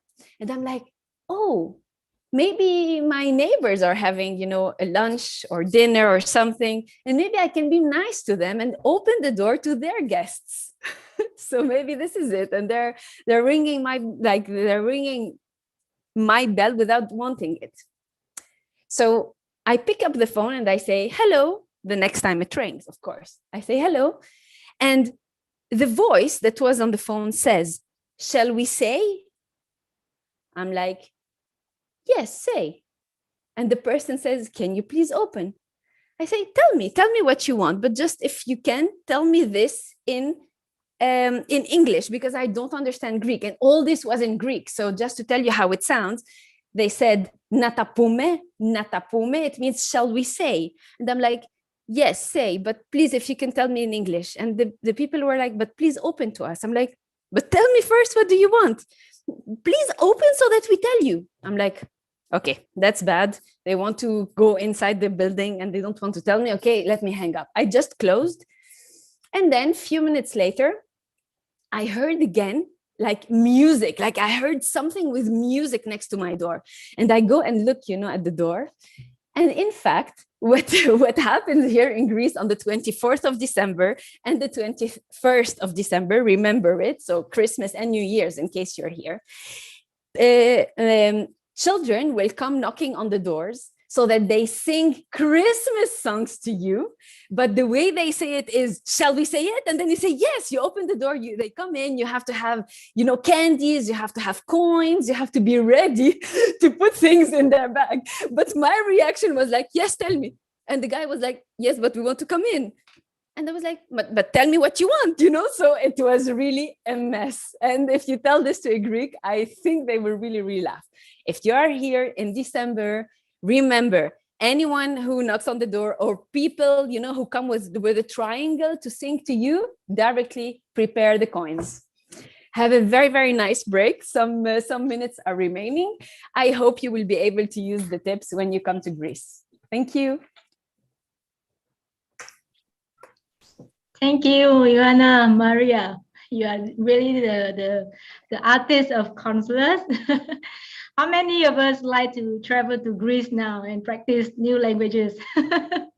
Yeah, so let's just have a quick stretching break and then be back here at 9:25 p.m. Singapore time, 9:25 Washington AM time, and 1:25 p.m. Rome time. Yes, do some stretching and then we'll get back to you. Thank you. Thank you. Bye-bye. See you.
Hello, everyone. I am Gino Bulan, Country Director of Consulus Philippines. We are now moving to track 3 of our Shape the World Summit 2021, where we will explore the topic Better Communities by Design. All of us experience how COVID-19 pandemic forced changes upon our communities all over the world. In the Philippines, Consulus is working with the Development Academy of the Philippines to develop smart and creative solutions for its towns and cities. During our interaction with community leaders, it is clear that much of their focus has shifted towards mitigating and finding solutions to soften the health and economic impact of the pandemic on their communities.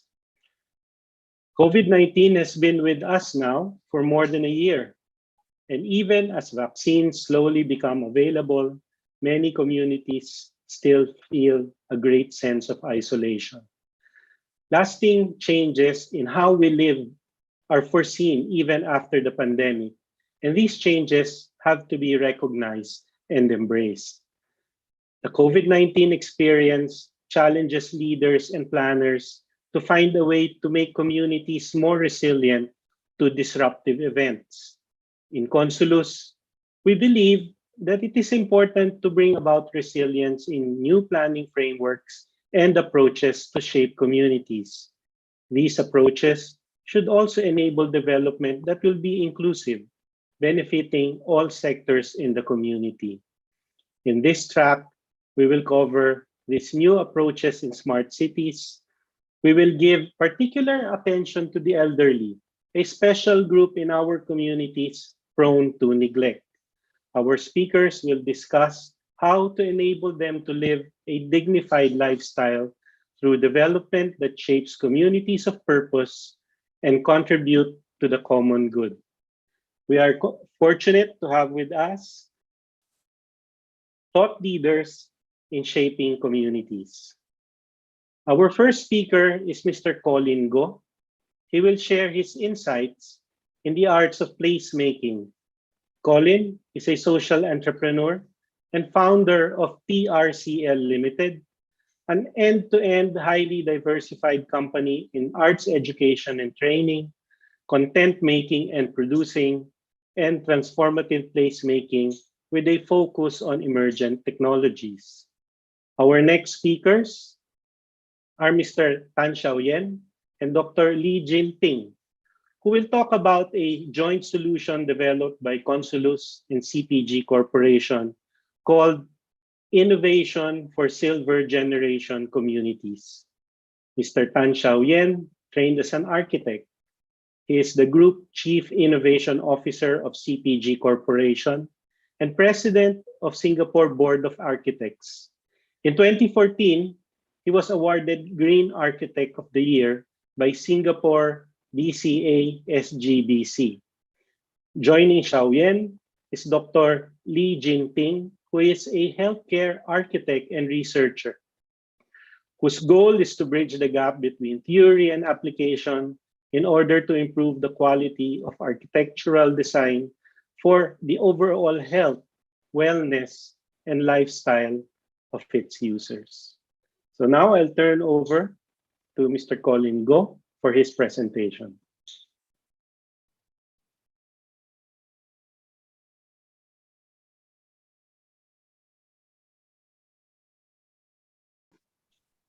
Thank you, Gino. Good morning, good afternoon, and evening, everyone. My presentation this evening is on the convergence of disciplines, purpose, and people. First, thank you for inviting me to speak about placemaking and the arts and the work we do to shape the world, not as a consultant, not as a scholar, but as a practitioner. I found this to be most intriguing as I've been one that juggles many things to shape not only my own world, but 100 of children under our care in Singapore. It's also a privilege to be zooming in with positive people in this summit as it makes for a better optimistic view of what's going on around us amid the pandemic. Briefly, I co-founded an organization with a group of colleagues in 2014 to harvest the arts. Our intent, as always, is to harvest the potential of the arts for the benefits of the underserved children and youth within a community, by creating an end-to-end platform that provides a holistic and sustained experience or even employment. Importantly, our mission is social, but our means remains highly laissez-faire. We have actually established a comprehensive end-to-end roadmap that has a regional market access for Singapore's arts, artists, culture, and industry. You could see from this organizational that we reach out to children from the ages of 6 to 12, where most of them come from very challenging environment, and we provide arts training. And to date, we have graduated over 20,000 children and youth since 2005 with the support of the Business Time Budding Artist Fund. And after training, you could see that we provide opportunities, platforms through our organization called Global Culture Alliance, a wholly owned subsidiary of the RISE company. And should these children and youth decide to be entrepreneurs, our investment holding, Minute Holdings, will guide them through their business plan. It is a comprehensive end-to-end roadmap. And though the task can be daunting at times, it's all for a meaningful cause, but in a very sustainable way. We do this through our work in the real estate, and for me, over the last 25 years. Over the past 25 years, I've had the privilege to work on several iconic buildings here in Singapore, including Chimes, a 180-year-old former convent that was restored into a leading lifestyle destination and awarded a commendation mention by UNESCO for conservation in the late 90s. The Arts House at the Old Parliament, Singapore's oldest government building, restored for the use of the arts, and several more other conserved buildings. In 2011, we started to better understand placemaking, the science of community engagement in real estate with the development of Goodman Arts Centre and Aliwat Centre. And in 2014, where TRCL was incorporated, we started to work on the effective use of underutilized space for the community. We converted a 16,000 square foot car park space at Orchard Central, Singapore into an arts training center. There are some other spaces which we work on in the last few years. Today, we work with many developers and government institutions in Singapore and across the region to bring the community, the arts, and the economics together. However, personally, a burning question lies beneath myself. What makes a brick and mortar space into a flourishing community must be more than just good design, engineering, and the environment. There must be other more subtle factors that shape how inclusive, cohesive, and supportive a place feels. I then discovered what we call the meaning economy. As you have heard some of the speakers has mentioned, and likewise over in some of the thinking and thought, would we ever be replaced? What will be the future of works like? Are we headed into a world where human being just becomes batteries and the divide becomes wider? I'm an optimist, and I believe this won't happen because we are really living in a world of what we call the economy of meanings, in which people are engaged in the production and exchange of meaning. In effect, we have seen that people will pay more because they do things that add meanings to their lives. A good example is music. Most people argue that we purchase music for entertainment. The problem with this analysis is that it gives no indication of why some songs are wildly more successful than the other. In the economy of meaning, the reason is very clear. People purchase music because it adds meaning to their lives. And the success of a song can be measured by the meaning it adds to one's life. This applies to the arts, books, music, educations, or services such as going to a therapist or taking a yoga lessons.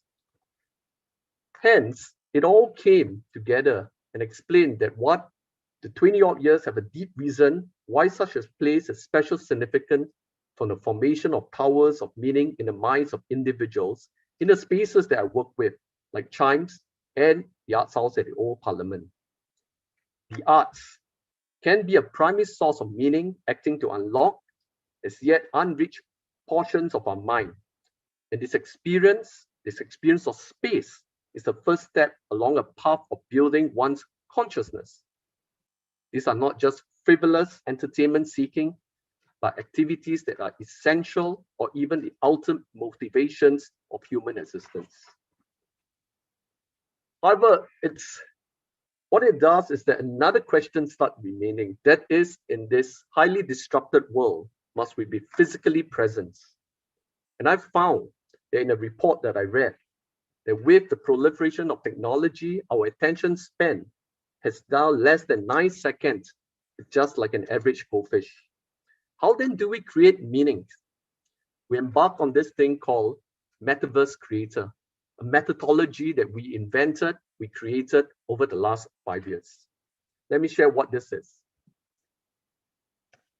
Metaverse Creator is a methodology to build a digital platform to enhance real estate planning that meets end-to-end user needs. The platform components enable users to experience development digitally. The virtual interactions provide developers with real-world inputs to enhance development features for highly successful projects. Importantly, it co-creates a digital twin to derive new ideas and possibilities. It is what we call a disruptive real estate master planning platform that involves virtualization and citizen consumers engagement through gamification and ethnographic studies. This is a simple snapshot of Metaverse Creator. The methodology we apply can be divided into 4 quadrants: visualizations, gamification, commercialization, and tokenization. It is not gimmicky, but it can be used. We've spent the last 5 years perfecting this. This felt was important because it allowed for better ideation, co-creation, which is what shaping the world is all about. Now, faced with many skeptics and naysayers, we have not successfully launched it until this current pandemic. We managed to convince a company, a listed co in Singapore, to launch this in Malacca, Malaysia. In the absence of time, I will not go into in details, but we have already started the work in a place that's owned by the company Hatton Land. They have taken the first step in trying to digitize the entire Malacca, to co-create, to ideate, to create a digital platform so that everyone, regardless of whether boundaries, borders are open or not, could have a glimpse of one of the most historic and iconic places in this part of the world. We've also gathered like-minded individuals in the technology field to work with us in making this, to roll this out in Malacca. These are some of the pictures of Malacca. If those of you have not, you heard about Greece, it's also good to come down to this part of the world. We've started our work in digitization. But all these things, all these poems, went back to something in which I talk about and to go back to unpack what I've been trying to say. When we were producing one of the show, and this is something that I hold firm is, regardless of whatever we do, what's the meaning? And ultimately, I came to realize it is about the people, those who run the house, those who use it, those who work for the house, and those who work with it. Was a quote that I placed it in a book that we published about 6 or 7 years ago. I like to conclude by saying we shape the world with meaning together along the digital highway. I'd like to thank the organizer, Lawrence, Consulus, and it's a privilege to have actually met everyone because the knowledge I've learned today has really resolved many of the questions I've been asking. Thank you. I will now pass over to the next speaker. Thank you, Colin.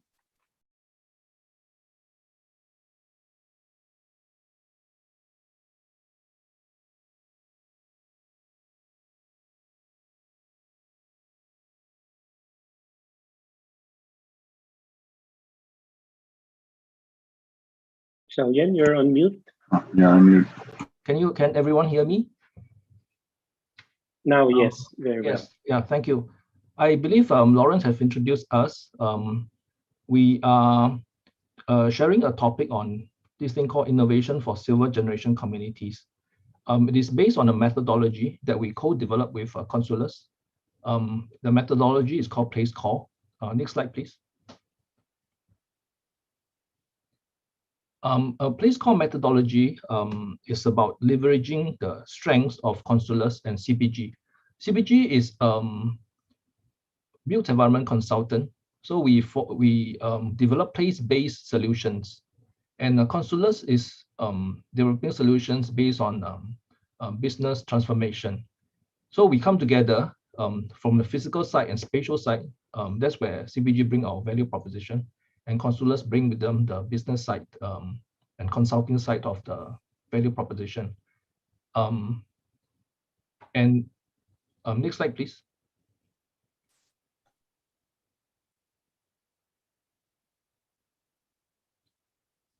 And with this place call methodology, you can see on the top bar, the green bar, that's where CBG brings the physical space and environmental value proposition, and then Consulus bring the business side, right? So we have co-developed this methodology for a few years. Right now, I'll hand over the presentation to Dr. Lee Jin Ting. Dr. Lee is architect by training, but her PhD is on wellness. Okay, and currently she would like to share a specific application of this place called methodology. Dr. Lee, may I introduce Dr. Lee? Dr. Lee Jin Ting. Thank you. All right, thank you, Cheyenne. Thank you everybody for having me here today. I'm really excited to share with you how we can use the place call method to change the way we do our design and create more sustainable, innovative silver generation communities. So we know that the world is aging, and projections indicate that there's an uneven distribution of older adults globally, with 2/3 of older adult population being located in Asia by the year 2050. In Singapore and in Asian cities, we have to deal with the issue of high density living. With the aging population having more complex health needs, this actually strains our limited healthcare resources. And currently what we're witnessing in the healthcare distribution is a shift from the distribution in acute care and in institutions towards a residential, where 3% of resources are dedicated to acute care, 7% in the community, and 90% targeting elder care at home. So how can we create better environments for older adults? The World Health Organization has outlined 8 pillars for an age-friendly city, and it covers both the physical and social environments, including transportation, housing, institutions, and outdoor spaces. And this also aligns with PlaceCore's 9 elements to help governments and private developers implement and create sustainable silver generation communities. So across the board, there are about 6 general models of care and housing typology for aging in the community. And that recent shift towards a distributed elder care in residential estates has exposed this need to create communities that support healthy older adults in independent living care models. So many of the older adults in independent living, they do not see themselves as dependent on medical facilities, and oftentimes they find themselves displaced in this care continuum. And looking at closer trends in Singapore, about 78% of older Singaporeans prefer to age in their current homes rather than in retirement villages. And if you know a bit about the Singaporean context, the main housing typology in Singapore is public housing, as shown in the background of this photo. And it comprises about 80% of our housing type. So the design approach primarily for public housing, it focuses on pragmatism, prioritizing affordable housing for everyone. But with social progress, we are seeing this need to shift from survival mode into enabling well-being and promoting a quality of life. Unfortunately, for the current state of existing housing, it is limited by a number of physical barriers to aging in place. For example, the design of high-rise housing can increase the risk of isolation and depression, as older adults are less visible to the members of community. And studies have also shown that residents do not view the built-in community spaces as areas for and places for social engagement. So community spaces like our ground floor space, known as the void decks or corridors, they're more seen as transitional zones. In 2016, we started a research study called the Health Springs to improve the design and social aspect of public housing in Singapore. And in particular, the Health Springs research focused on repurposing the ground floor of public housing to give older adults a place for social health and wellness activities, transforming the value of the ground floor and providing a new housing typology that would support the residents and raise the quality of housing. The research was divided into 3 phases. During the first phase, we engaged older adults in a series of focus group sessions, and we wanted to understand the challenges older adults faced moving around their homes and neighborhood setting. We also wanted to explore alternative design and social activities that older adults wanted in the neighborhood. The findings from the focus group sessions indicated that older adults were interested in activities and design features that enabled greater autonomy. The participants were also, they also placed more emphasis on social connections beyond the family, so extending very much into their friends, with their friends, and into the neighborhood setting. And lastly, the older adults were interested in spaces that were scalable for group activities, could be shared with the community, and accessible from their homes. During the focus group session, the older adults also provided insights to the types of programs they wanted to have in the communal areas of the health springs. So this included activities like hydrotherapy, gardening areas, informal learning spaces, areas of play, and communal gatherings. And all these results were very indicative of emerging new silver generation that's interested in independent living with greater consumer expectations, older adults who are really highly invested in managing their future retirement. Using all these information, we conducted a series of design workshops with healthcare professionals from the Singapore Geriatric Education and Research Institute of Singapore.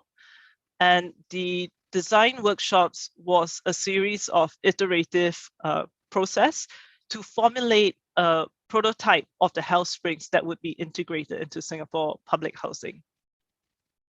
The final form of the health springs prototype is an informal wellness hub with a collection of dynamic activities and social programs and design features that are incorporated into the ground floor of existing public housing buildings. So the design really takes into consideration older adults' concern for safety, proximity, multifunctional activity, intergenerational mix, and a healing environment. So all these are factors that promote healthy aging. The Health Springs prototype combines social programs and activities like a garden cafe, where older adults are able to go downstairs from their homes to this communal area in the ground floor and actually enjoy a cup of tea with their friends and neighbors.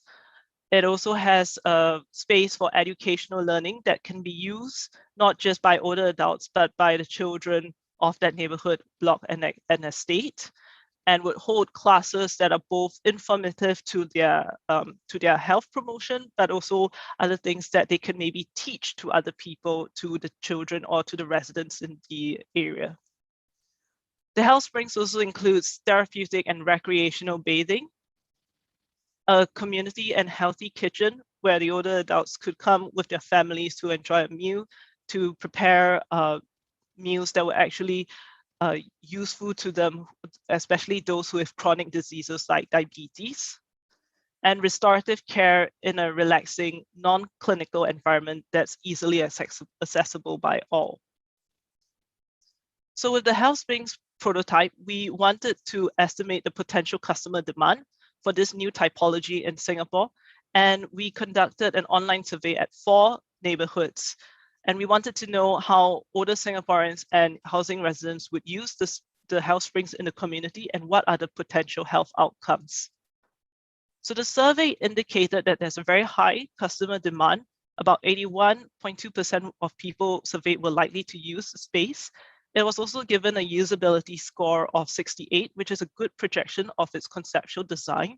And when it came to potential health outcomes, a lot of the survey participants felt that having the health springs in their neighborhood would result in an improvement in their physical well-being. So finally, we also ran a statistical analysis of the health springs program that I mentioned earlier. And the results indicated that the therapy pools, the personal care room, and the garden cafe were extremely attractive features that Singaporeans wanted in their neighborhoods and would influence their use, their consumer use. So based off this study, we know that the Singaporean market is ready for a new type of housing in the market. And the health springs model is a small variation from their current standard of living. So the big question is, how does design of a new housing typology translate financially such that it is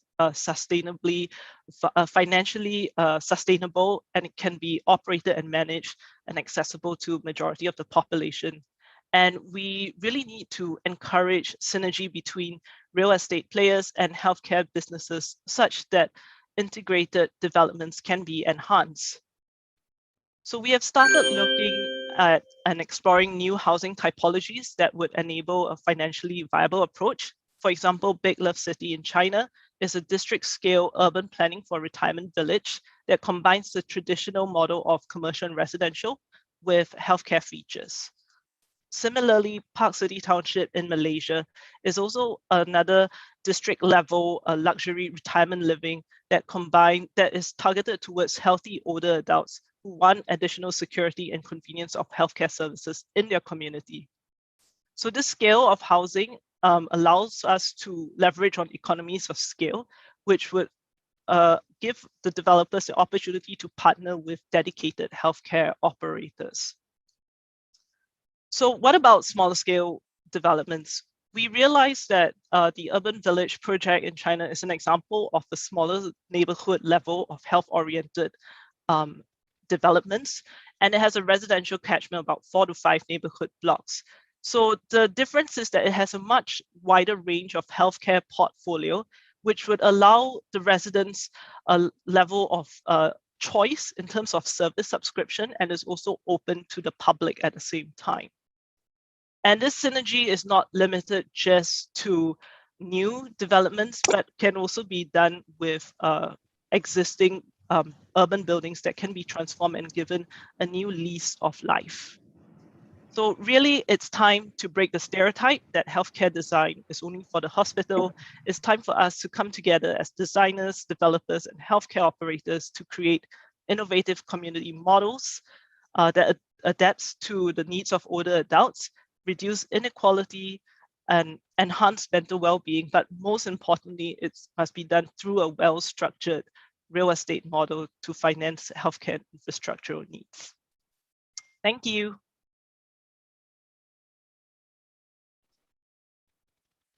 Thank you to all our speakers. So we now move on to the next track.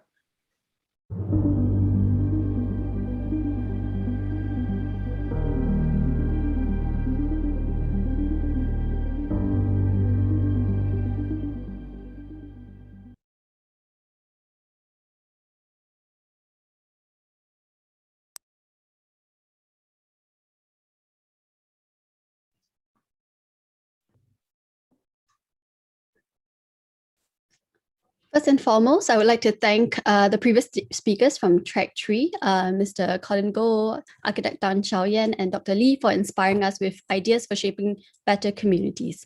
Now, without further ado, I'm happy. Can you share screen again and put on the presenter mode instead of, yeah.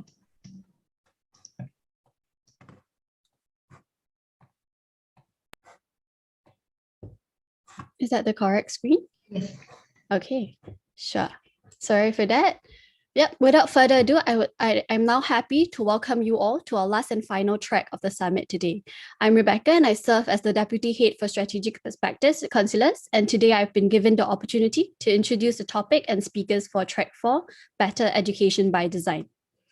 So I'm sure you can all agree with me that today the summit has been full of rich insights and inspirations from leaders of impact from all over the world.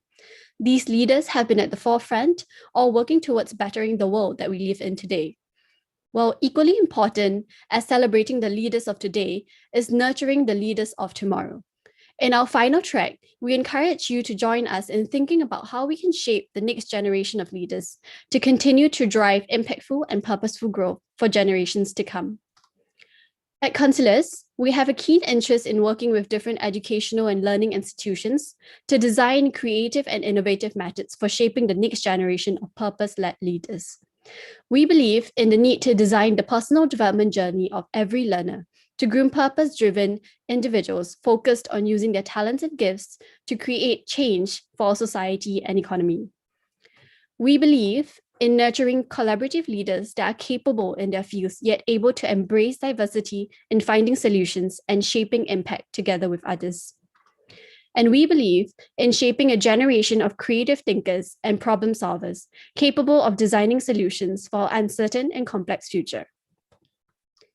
As such, I'm excited to introduce our 3 speakers for Track 4, Better Education by Design, who bring to the summit their ideas on new approaches of shaping our next generation of leaders through leadership development, educational development, and personal development. First, we have Professor Sarah Johnson.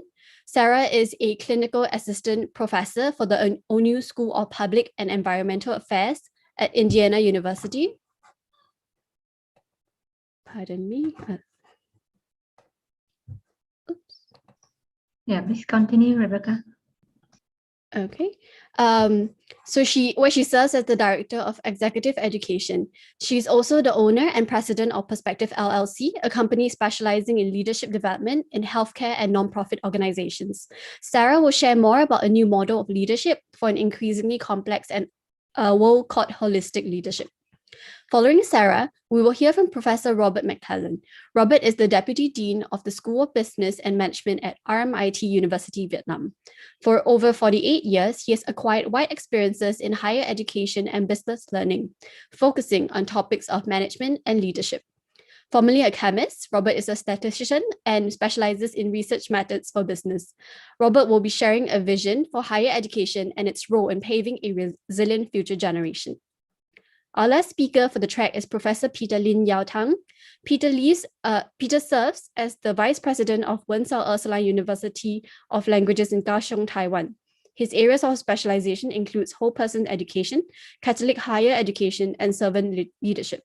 Peter will share about a method to shape purpose in personal development. Without further ado, please join me in welcoming our first speaker for Track 4, Better Education by Design, Professor Sarah Johnson.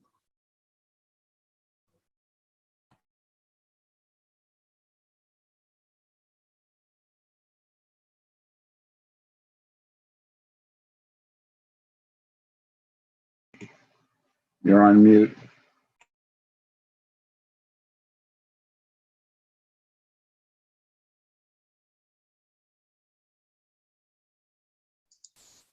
It's all about the sequencing, isn't it?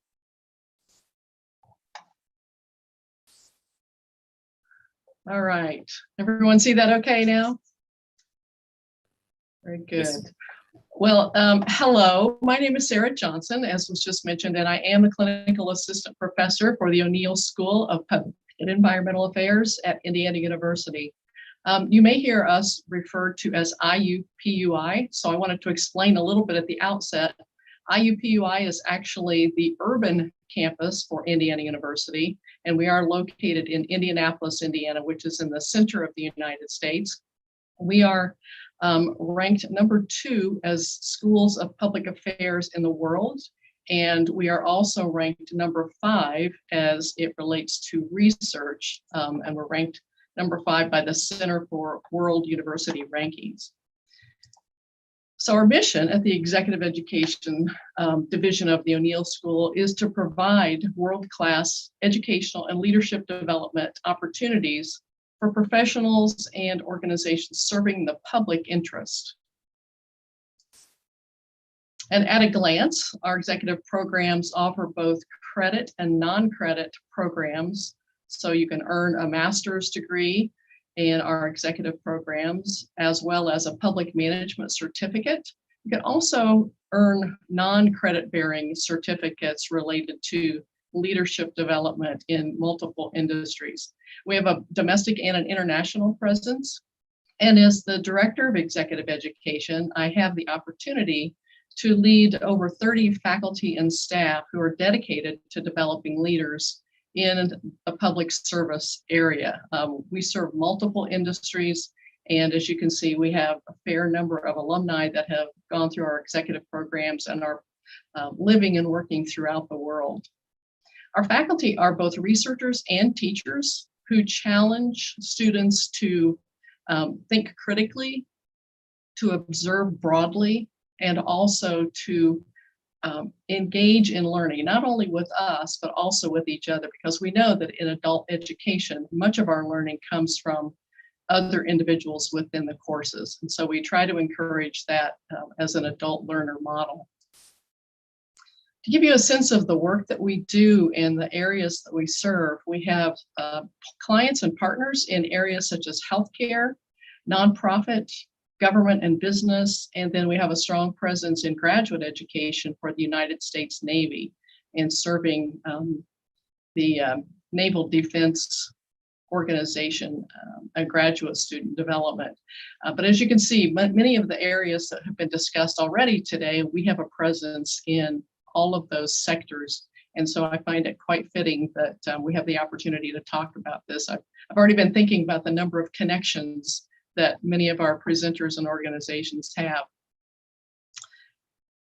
We began to realize recently that, there was a book written once called The World is Flat. And I truly believe that we have become very flat as a world, and we do cross cultures, and our leadership education is something that we want to make sure we're addressing the realities of the globe. And so we have started expanding into international programs in addition to the domestic presence that we've had for over 25 years in our executive programs. So we have started working with leaders in Brazil. The Brazilian government will send individuals to us for leadership development. Also Vietnam, we've had a strong presence in Vietnam working with Vietnamese government. And so for those of you who are representing Vietnam, you may or may not know that, but we have a strong presence in working with various leaders within the government there. And so for this reason, I think it's really important that we're participating, and I'm grateful to have the opportunity to participate in this World Summit because we are growing our presence around the world. And I see a lot of alignment with the work that's being done here. You'll see on this particular slide that we do have an open enrollment series that is a partnership with Consulus, and that's what I'm going to focus on as we go through this presentation today. So I mentioned I've been doing this for about 20 years as far as leadership development, and personally been focused on what it takes for a leader to be successful and what effective leadership really is. And I'm also an executive coach, and I work with leaders from various locations around the world, domestically mostly, but I do have a couple of clients that are not domestic.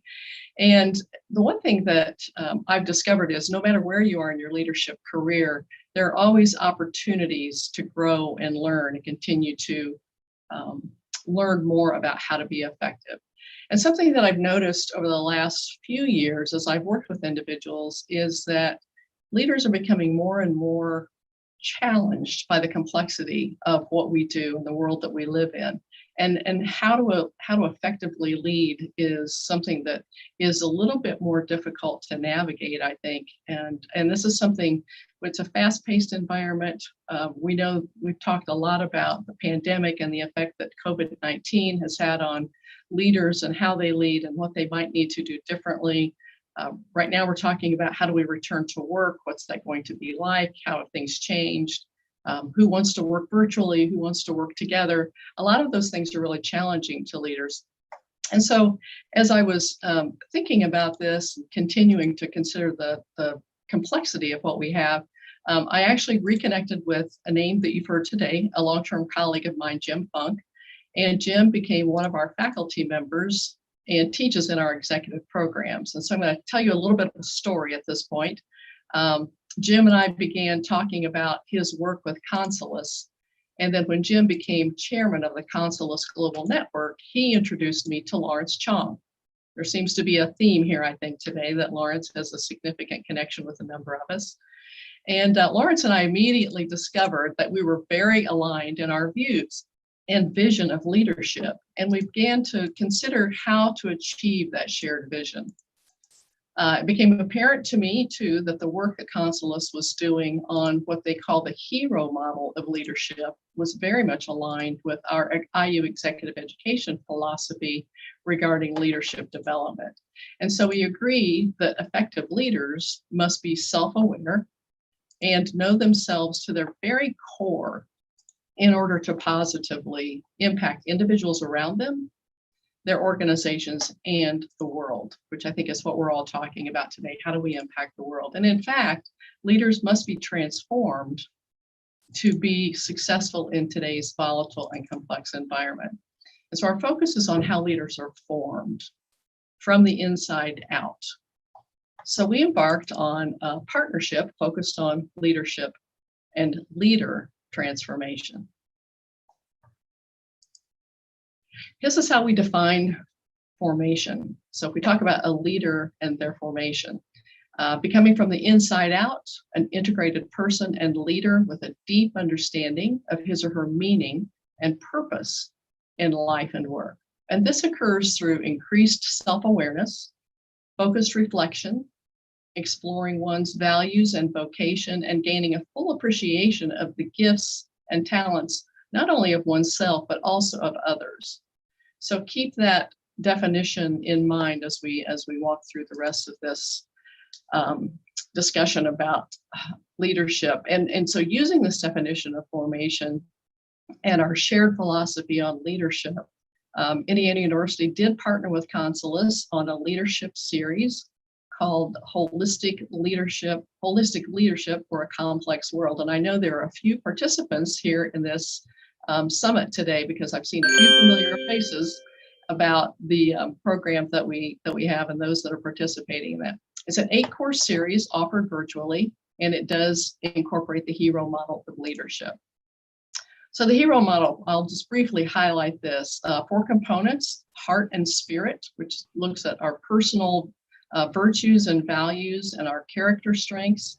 Embracive thinking is how we learn and take in new information and how we embrace diverse ideas. The third component, relational dynamics, is about how we show up and our physical presence and how we engage with others. Excuse me. And then the final one is the operational leadership, which includes the capabilities that we need, such as creating a vision, planning, directing, and executing. So some of our classic leadership activities. So those are the 4 areas that we focus on in our holistic leadership series. And each individual is challenged to be very reflective about how they're formed throughout these 4 different topics.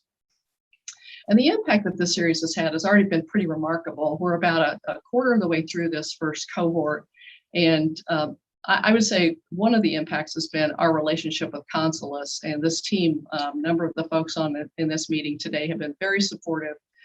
It's just been a great experience for us working with Consulus, and we actually have a lot of fun, which I think is important for leaders because sometimes it's hard to have fun in leadership because you have those days.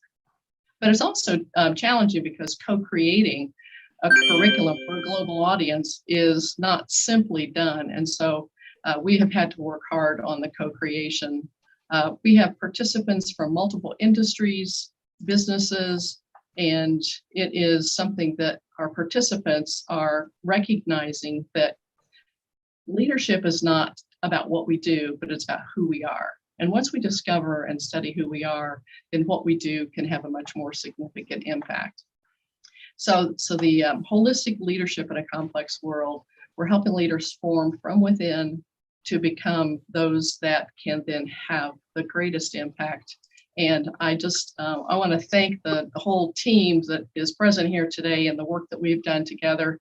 Rebecca that introduced us, she's been one of the key pieces, and I could name a lot of others, but this partnership has been very impactful. And the hope that we have together is that this holistic leadership focus will in fact have an impact on the world that we live in.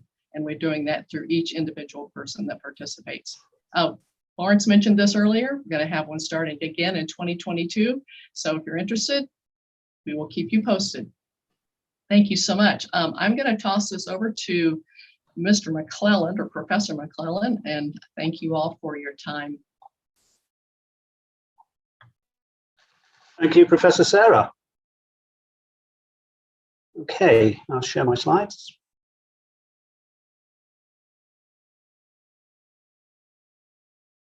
People see my slides? Okay, I was asked to speak today on imagining higher education and its role in paving a way for a generation to get ready for a resilient future. It's a bit of a tall order. My name is Bob McClelland, and I'm Professor and Deputy Dean for the School of Business and Management at RMIT Vietnam. RMIT is the Royal Melbourne Institute of Technology. Technology is a very important word for RMIT. It's meant that we've focused a lot in technological support for students, and preparing students for the world of technology is one of the key foci of our university. We're actually ranked number 3 in the world for blockchain technologies, and we're very proud of that. We're probably in the top 3 for cybersecurity studies and research. And really, we're also very cognizant of sustainable development as well. And we're ranked number 3 in the world for sustainable development goals as a university that represents those in its curricula. RMIT is one of the largest universities in Australia with 85,000 students.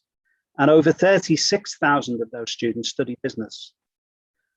And that's within 5 schools of the College of Business. There is also a very large contingent of students on a franchise basis in Singapore. So there are several thousand students that come under the auspices of the College of Business as well in Singapore, in its Institute of Management. So one of those 5 college schools is the School of Business and Management, which is located in Vietnam. And we are the only overseas university to have a presence in Vietnam. And along with that comes a reputation, obviously. We have very many links with government, but we're actually seen as Australia in Vietnam, and we're very proud of that. And we've got 5,300 students on 2 campuses in Hanoi and Ho Chi Minh. So what I intend to cover are 5 areas of business and management school that we address in preparing our student generation to get ready for a resilient future.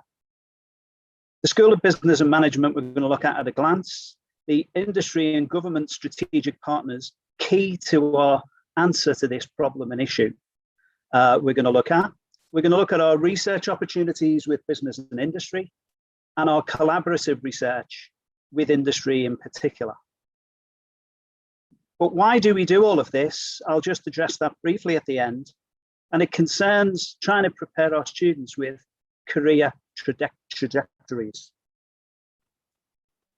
So at a glance, the School of Business and Management in Vietnam, I've represented it with some dashboards here. On the left, we can see RMIT indicators that outline its position in the world and the Australian rankings. I talked before about rankings. Universities are very focused into this. And to us, it's important that we maintain our rank for our reputation, it's our brand. And in particular, we're proud of quite a few things. In fact, amongst the world's top 50 universities, for example, in communication and media, how we communicate and how we portray ourselves in the media is very important to us. So the central section outlines some Vietnam and student staff demographics. We've got 50 nationalities in our student body and 30 nationalities in our staff. So we're a very diverse group within RMIT.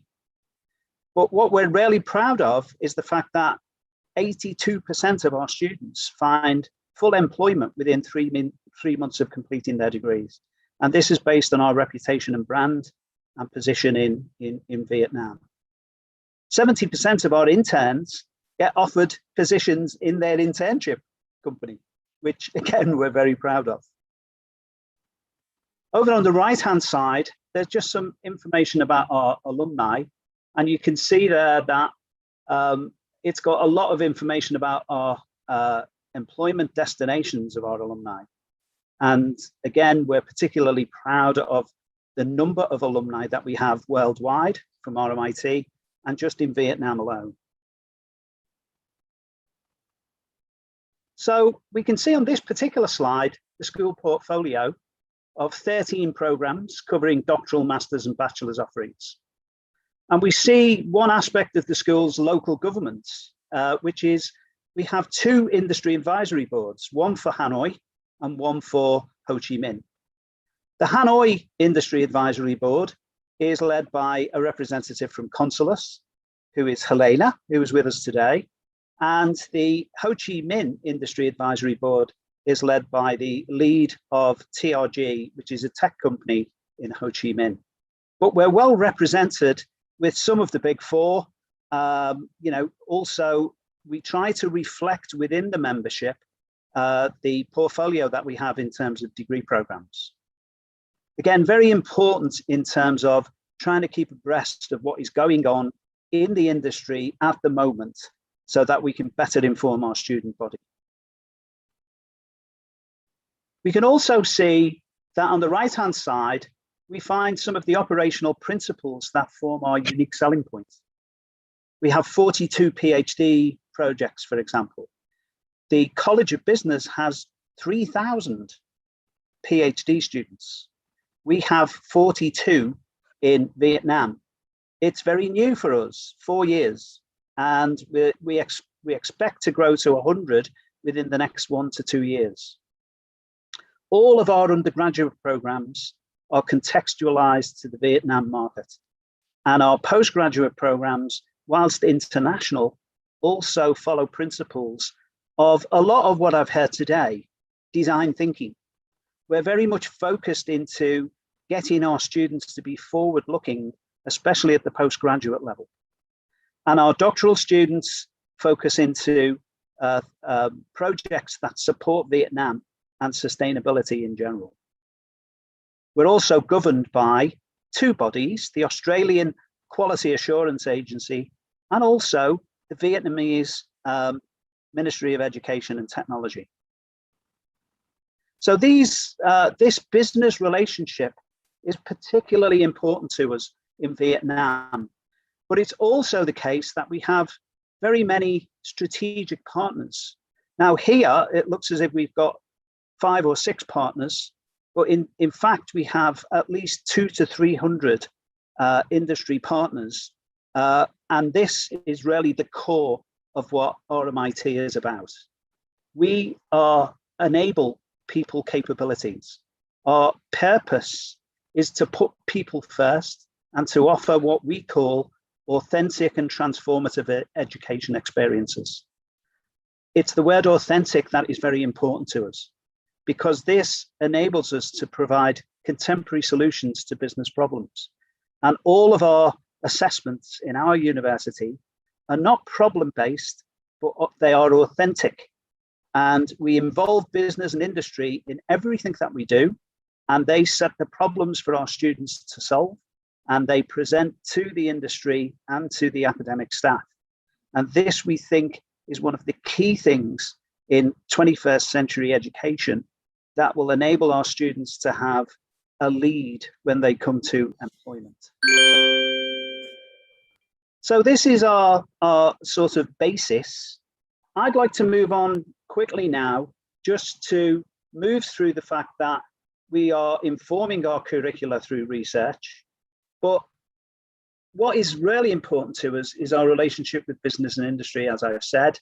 And we are now looking at a current project with Consulus to enable us to examine Smart 4.0 readiness. And we're looking at this for resilience in the post-pandemic age in Vietnam. And I'm very pleased to announce today that this project is part of my presentation as a launch in Vietnam. And it will involve 2 teams of people, our industry advisory and Consulus group, as well as one of our research centers, the Smart Transformation Cluster in RMIT. And together, 18 to 20 examiners, researchers, connectors, interviewers, and analysts from both sides will investigate across Vietnam industry readiness for 4.0 technologies. And you can see on the left, this includes things like artificial intelligence, which we've heard about today, augmented reality, blockchain technologies, and autonomous systems. So this is some of the things that we do to enable learning for our students.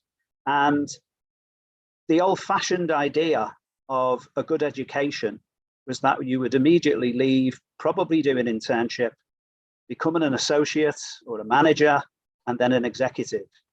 Things are no longer like that in the 21st century. What is more likely the case is the bottom example, which shows a very convoluted path towards a career peak. And it's got lots of pivots, it's got lots of turns. And we think that our preparation with the student body enables them to be better prepared for this sort of 21st century environment. I'll leave it there. If you wanted to follow through later, perhaps we can address some questions. Thank you. And I now pass over to Professor Lin. Okay, thank you, Professor Robert.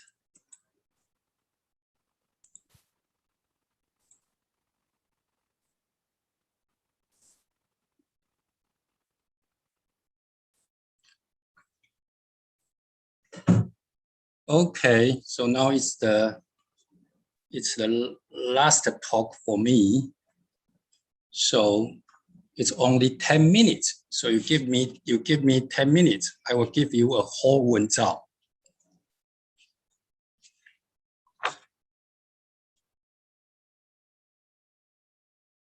Ladies and gentlemen, I'm Peter Yaotang Lin.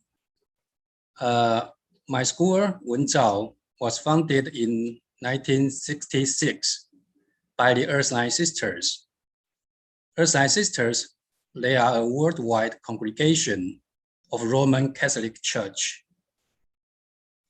For more than 50 years, Wenzhou has been an index to Taiwan's foreign language education, offering excellent language or language-related degree programs, as well as various certificate or non-degree programs. In addition, by adopting cross-cultural approaches, students are motivated to develop their individual talents and cultivate global citizenship in order to confront challenges in the AI age. So this talk is to help you to understand the Laurel method constructed based on the mission statement and the 3 L's in Wenzhou Earthline University of Languages. Education in Wenzhou is founded on the Christian concept of faith in the uniqueness of the individual. Curricula are designed to foster the growth of this uniqueness and the development of the whole person. With Chinese language and culture as the foundation, Wenzhou seeks through foreign language education to provide an understanding of multiculturalism and an international perspective. Students are equipped with the academic and professional skills, which will enable them to achieve linguistic excellence, acquire wisdom, develop leadership, and serve society. Since Wenzhou was founded, the Earthline Sisters have valued all-around education for students. So for over the past decades, students have acquired the 3 L's, which we called life, language, and leadership. We hope that all students have a passion for life, communication, and servant leadership as Jesus Christ used to have. Concerning the life part, Wenzhou helps students understand their own lives better so that they can make use of their God-given potentials and have higher expectations and visions for their future. Students move toward their hopes and study hard to accomplish their goals. In addition, given the Wenzhou is well known for its language education, students are encouraged to reach out to the disadvantaged and help people in need to express their requests. Therefore, students' willingness to communicate grows. By means of speaking different languages, Wenzhourians spread around the world. As for Jesus Christ's servant leadership, Wenzhou respects public service voluntarily offered by teachers and students greatly. During the process, teachers, students, and the people they serve are closely intertwined with one another. They will hereafter hold a new vision for the next stage of their lives. So in the last 2 decades, based on these ideas and expectations, a 5-step procedure, which we called it Laurel Method, has been constructed.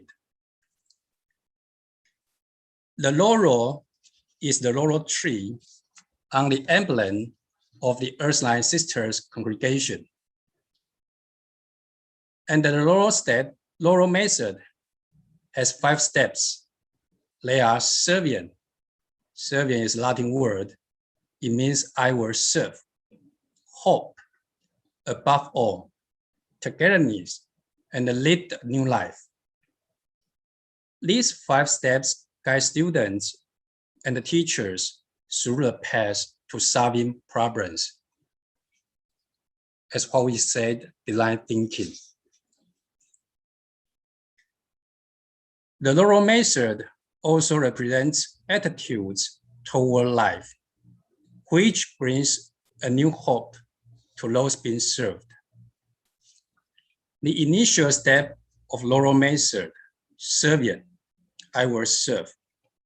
We can clarify who are involved, whom we are serving, and how we can serve better. The second step is so-called hope. What is the hope we aspire to? We begin with the end in mind, and this blueprint will lead us to the 3rd step, above all. We ask what matters the most during this process. In this plan, or in this relationship? Is this essential, or is this just a vanity? Ask ourselves why at least 5 times until we can pin down the rationale.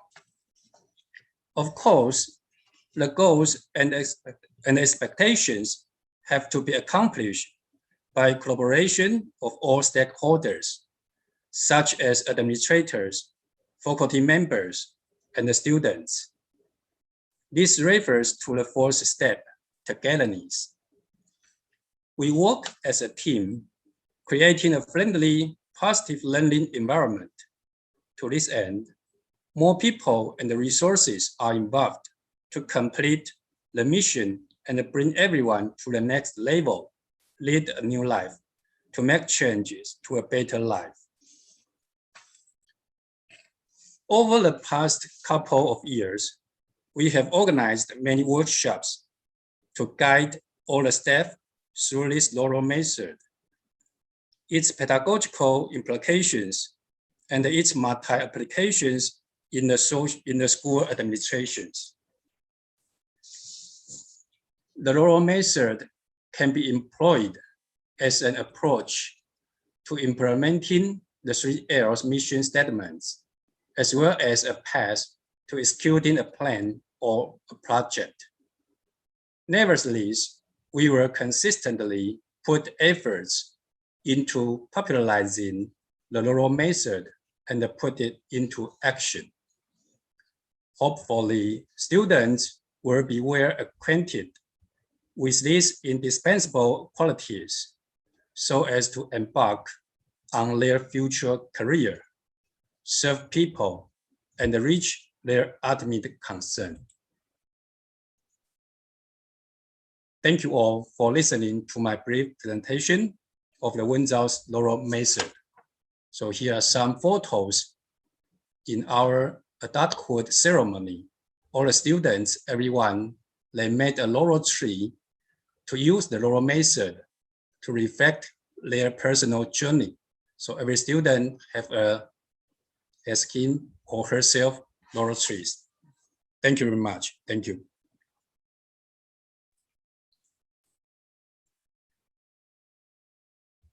Well, thank you all speakers for track 4, as well as all the other tracks. I'm Jim Funk, and I'm going to be moderating the Q&A session that we've now got until we finish in about 25 minutes or so.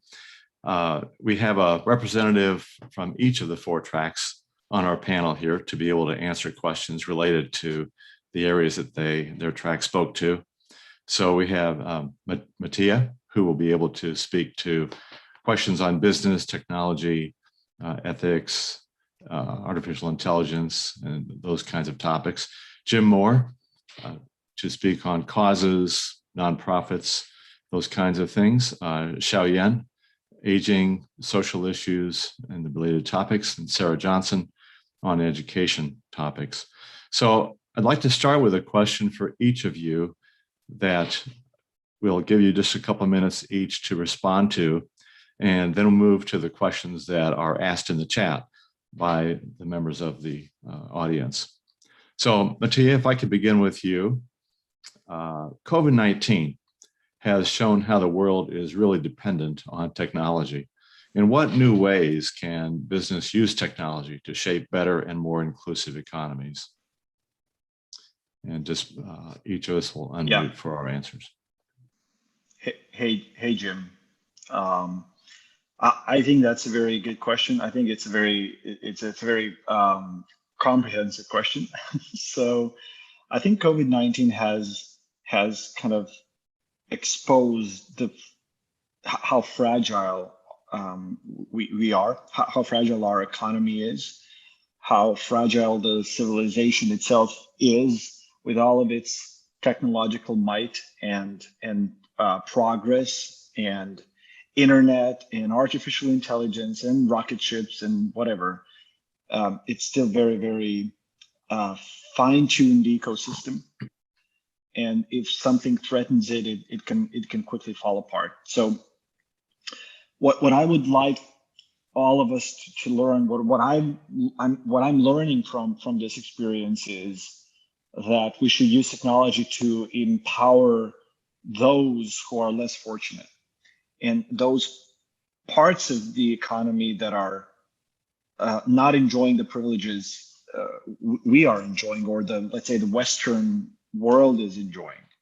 So when I think about the next, I don't know, decade of the global economy, and all of us trying to kind of get the best out of this negative experience of the pandemic, I would love to see us empowering so-called third world countries like Africa, for example, to do more with less resources. I mean, they can be better at utilizing fewer resources than we, the developed Western civilization, have ever been. So I think we can definitely use technology to basically accelerate their progress, to accelerate their closing in on the rest of the world, which I believe will make a tremendous impact for the global community as a whole. And we can talk about the details. We can talk about the sustainable agriculture to, I don't know, enabling financial services to the deprived, basically. But I think what the Western economy has been going through over the last 100 years, we can probably help the developing world do in 10 years, and that's the beautiful thing about technology. And I'd be happy to dive deeper, of course, later. But that's kind of how I see the major lessons we're kind of supposed to take out of this pandemic is how do we help the most kind of disenfranchised groups of the economy and parts of the world basically gain on the rest of us, basically kind of step on the gas and bring them on to the rest of the kind of developed world. Mm-hmm. Great. Thank you so much, Mattia, for that response. The next question goes to Jim Moore. Jim, the Washington Institute clearly is unique in that it tackles challenges and opportunities at the collective heart of business, government, and society. Why was that so important to you at the outset? And what are the causes that helped to trigger that kind of thinking for you? And you're on mute, Jim.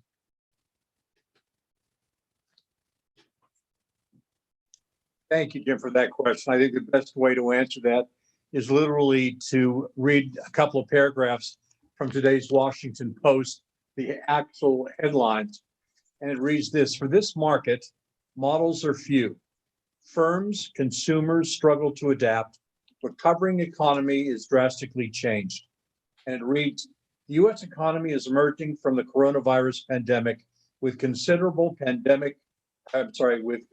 speed, but markedly transformed as businesses and consumers struggle to adapt to a new landscape with higher prices, fewer workers, new innovations, and a range of inconveniences.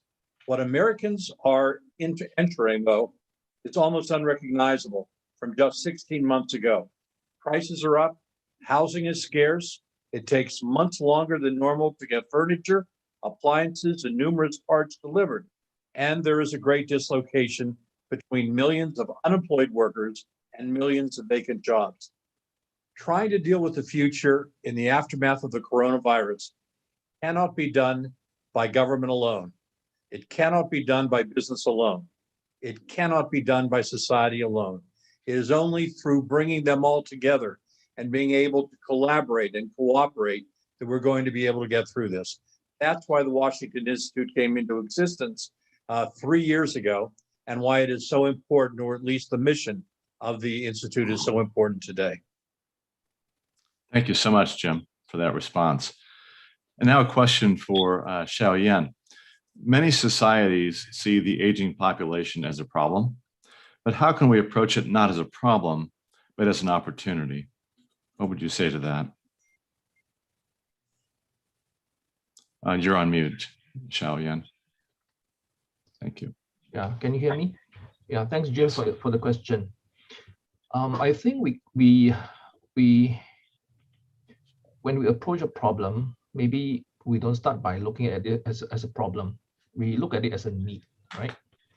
And then when we look for solutions, we do not depend on the past solutions. If we look at it as a kind of need, and then we look at the kind of resources, it can be scarce, but the kind of resources that's available. And then we look at putting together different kinds of, sometimes different kinds of problems can be interrelated, you know, and then you find it can be one kind of problem that leads to kind of solutioning, and then you look at it creatively and find a collaborative approach to solve that. I think it's about how do we look at the problem. You know, you look at the needs first, and then try to find technology can be one source of solution. Social agenda can be kind of solution, and then I think the sense of purpose is important. The sense of purpose behind the approach to find the solution is important. Do I make sense? Yes, thank you, Xiaoyan. Thank you very much. This next question is to Sarah Johnson. Sarah, COVID-19 has thrown a curveball to leaders with challenges they have never dealt with before. How have you seen leaders successfully navigate these challenges, particularly in the field of education? And what do you believe they have learned up to this point? Well, that's quite a loaded question for all the educators here on the call, and so I'm going to take a risk and say those who work in academia are often not very open to engaging others in solving problems because we're trained to be researchers and be experts. We call it the expert culture. And I think one of the things that's happened in higher education over the last year is we've recognized that we need others to help solve this issue of leading in this turbulent environment. And so I've seen those who are successful really reaching out and engaging other of the expert culture to say, hey, I can't do this alone. Collectively, we need to solve this issue. And it really plays into design thinking too, because we're really paying a lot more attention to what students want and need, as opposed to delivering something that we think makes sense from an administrative perspective at the university. And so I think what we've learned is we need to be much more collaborative, excuse me, and we need to pay attention to what our customers need, and that would be the students. And so I think those will be very positive for the future. We have some of the same challenges that Jim mentioned as he read from the Washington Post in what does it look like to come back to campus when the cost of education is not cheap, at least in the United States, and there are some financial concerns that students have, and so we still have a lot of challenges ahead. But I think the one thing, if I take away from this past year, is we've learned to help each other in an expert culture, which is a paradigm shift for higher education. Thank you, Sarah. Thank you. We have a question from Jean Allen. The question will go to Xiaoyan, I believe. How can we best exchange experiences that we have in establishing sustainable, resilient, and enjoyable communities? Xiao, could you answer that for us? How can we best exchange experiences we have in establishing sustainable, resilient, and enjoyable communities? I think that's a very, very big topic. I think a forum like this helps, and a forum like this starts the conversation, but really I think we need to do a lot of more point-to-point connection, because without framing the context of that problem, right, of each community, we can't really start to solve it, you know. So I think we cannot be too broad about things. We have to frame the context of the issues. For example, whatever experience we have gained from Singapore, sometimes it works for Singapore because it works for our context, but we always need to look at the context and constraints in other societies. and we very often have to look across, looking at the different discipline and looking at different people from different cultural backgrounds to look for that solution. So I think a forum like this, it helps. It's a starting point, and then we need to really go deep, and really go and define the issues and understand, empathize with the issues. Yes, thank you.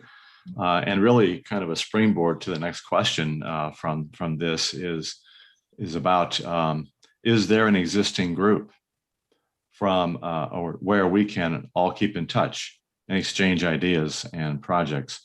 They are presently looking into starting a credit union, a bank of talents, and sustained living facilities in Croatia for EU citizens, including Switzerland. I think I'm going to ask Stan, as he is there in Europe, serving Consulus Europe, to respond to that question about how can we continue to stay in touch and springboard from each other's work.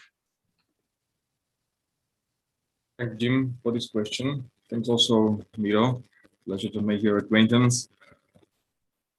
My previous speaker answered already something, that it's these forums like this which help us to stay in touch and to see the variety and the diversity of various approaches, but which share the same heart, the same soul, the same aim of building a better, more inclusive and equal world.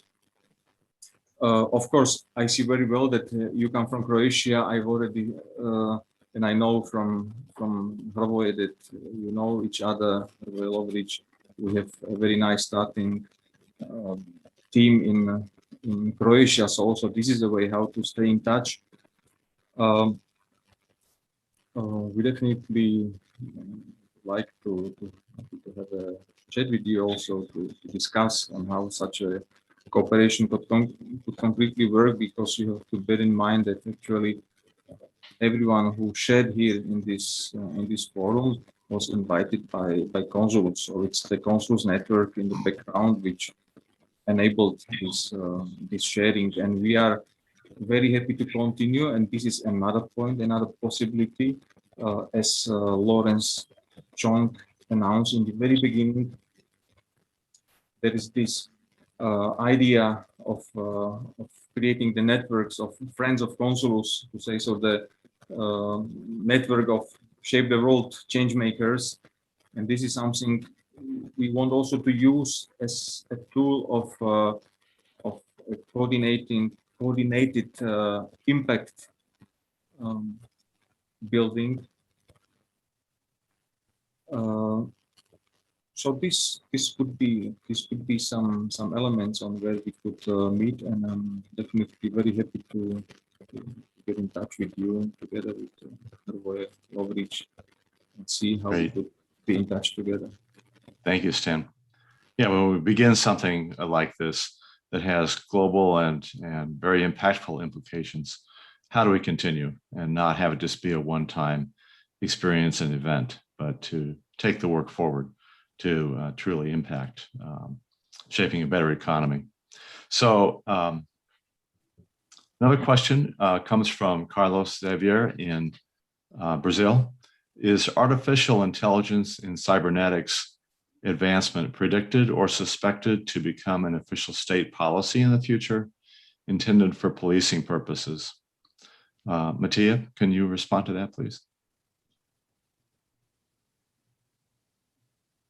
Yeah, I mean, it's already kind of happening, right?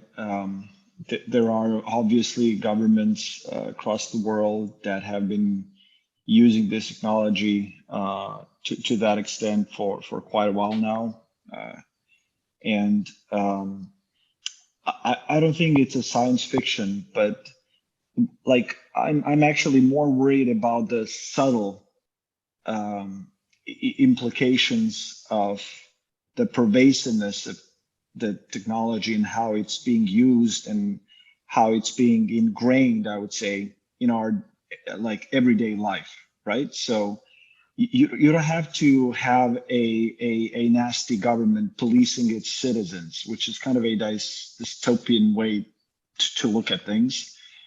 You already have algorithms tracking our every move, right? And the big corporations are using that data to basically make money on top of our habits, based on our daily routines, the way we move around the web, the way we feel, the way the things we look at, the stuff we buy, right? So it's kind of I would almost call it a benevolent policing, right? It's something we have already given into without even realizing. So again, I think that is something we should be aware of, because it's changing the way society works right now, and it is a behavioral shift, which is very much visible. It's quite obvious all around us, right? And that impacts our economy at the very end of the cycle, right? So to answer your question, sure. I mean, bad actors can use this technology to do many bad things, including policing their citizens. But I would say that the bulk of the modern digital economy is actually based on surveillance already, which is very subtle and very much present in every facet of our daily lives. Not sure if that answers the question, but that's kind of true. Thank you, Matteo. Yes. Here's a question for Sarah, a little bit related to the last one, but it's got a different twist to it. COVID-19 has thrown leaders off balance to some degree, and for some, even disrupted mental well-being. What does this mean for an educational approach for leaders, and how can we help leaders to become more resilient?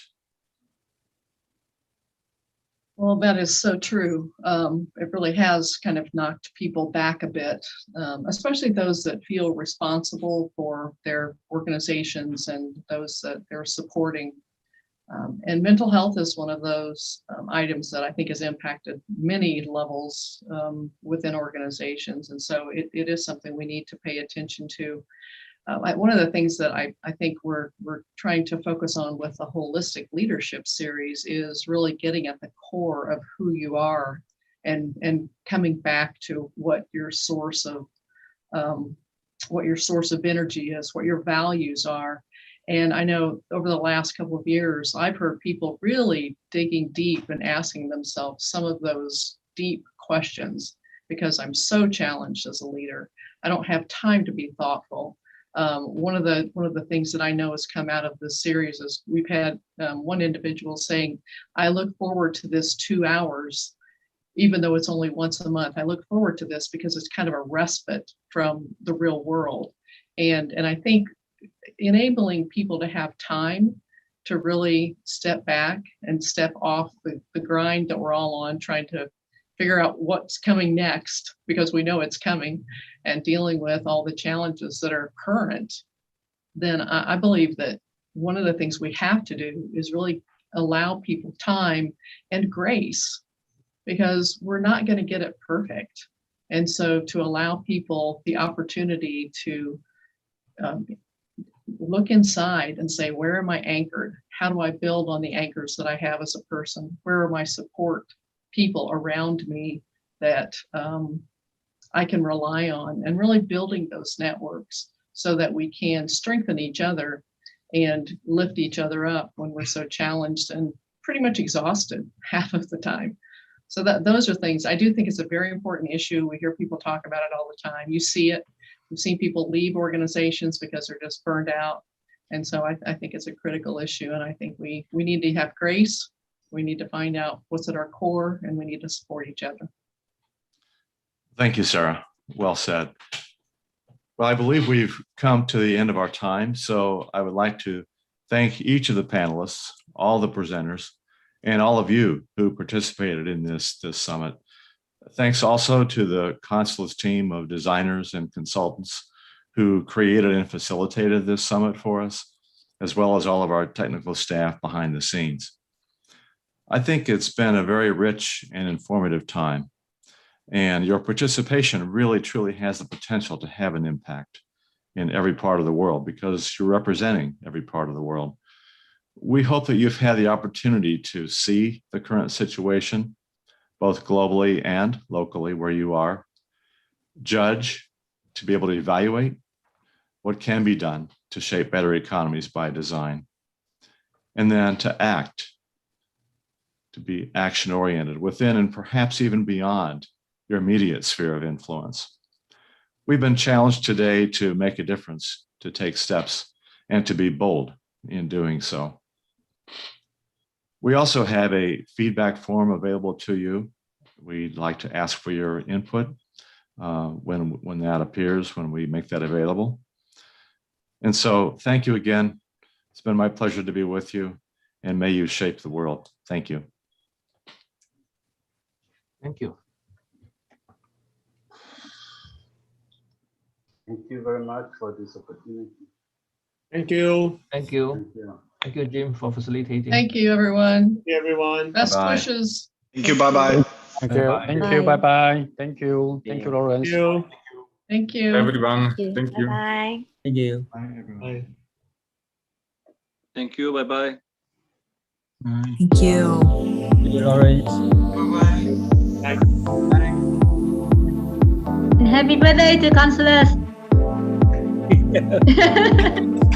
Did it.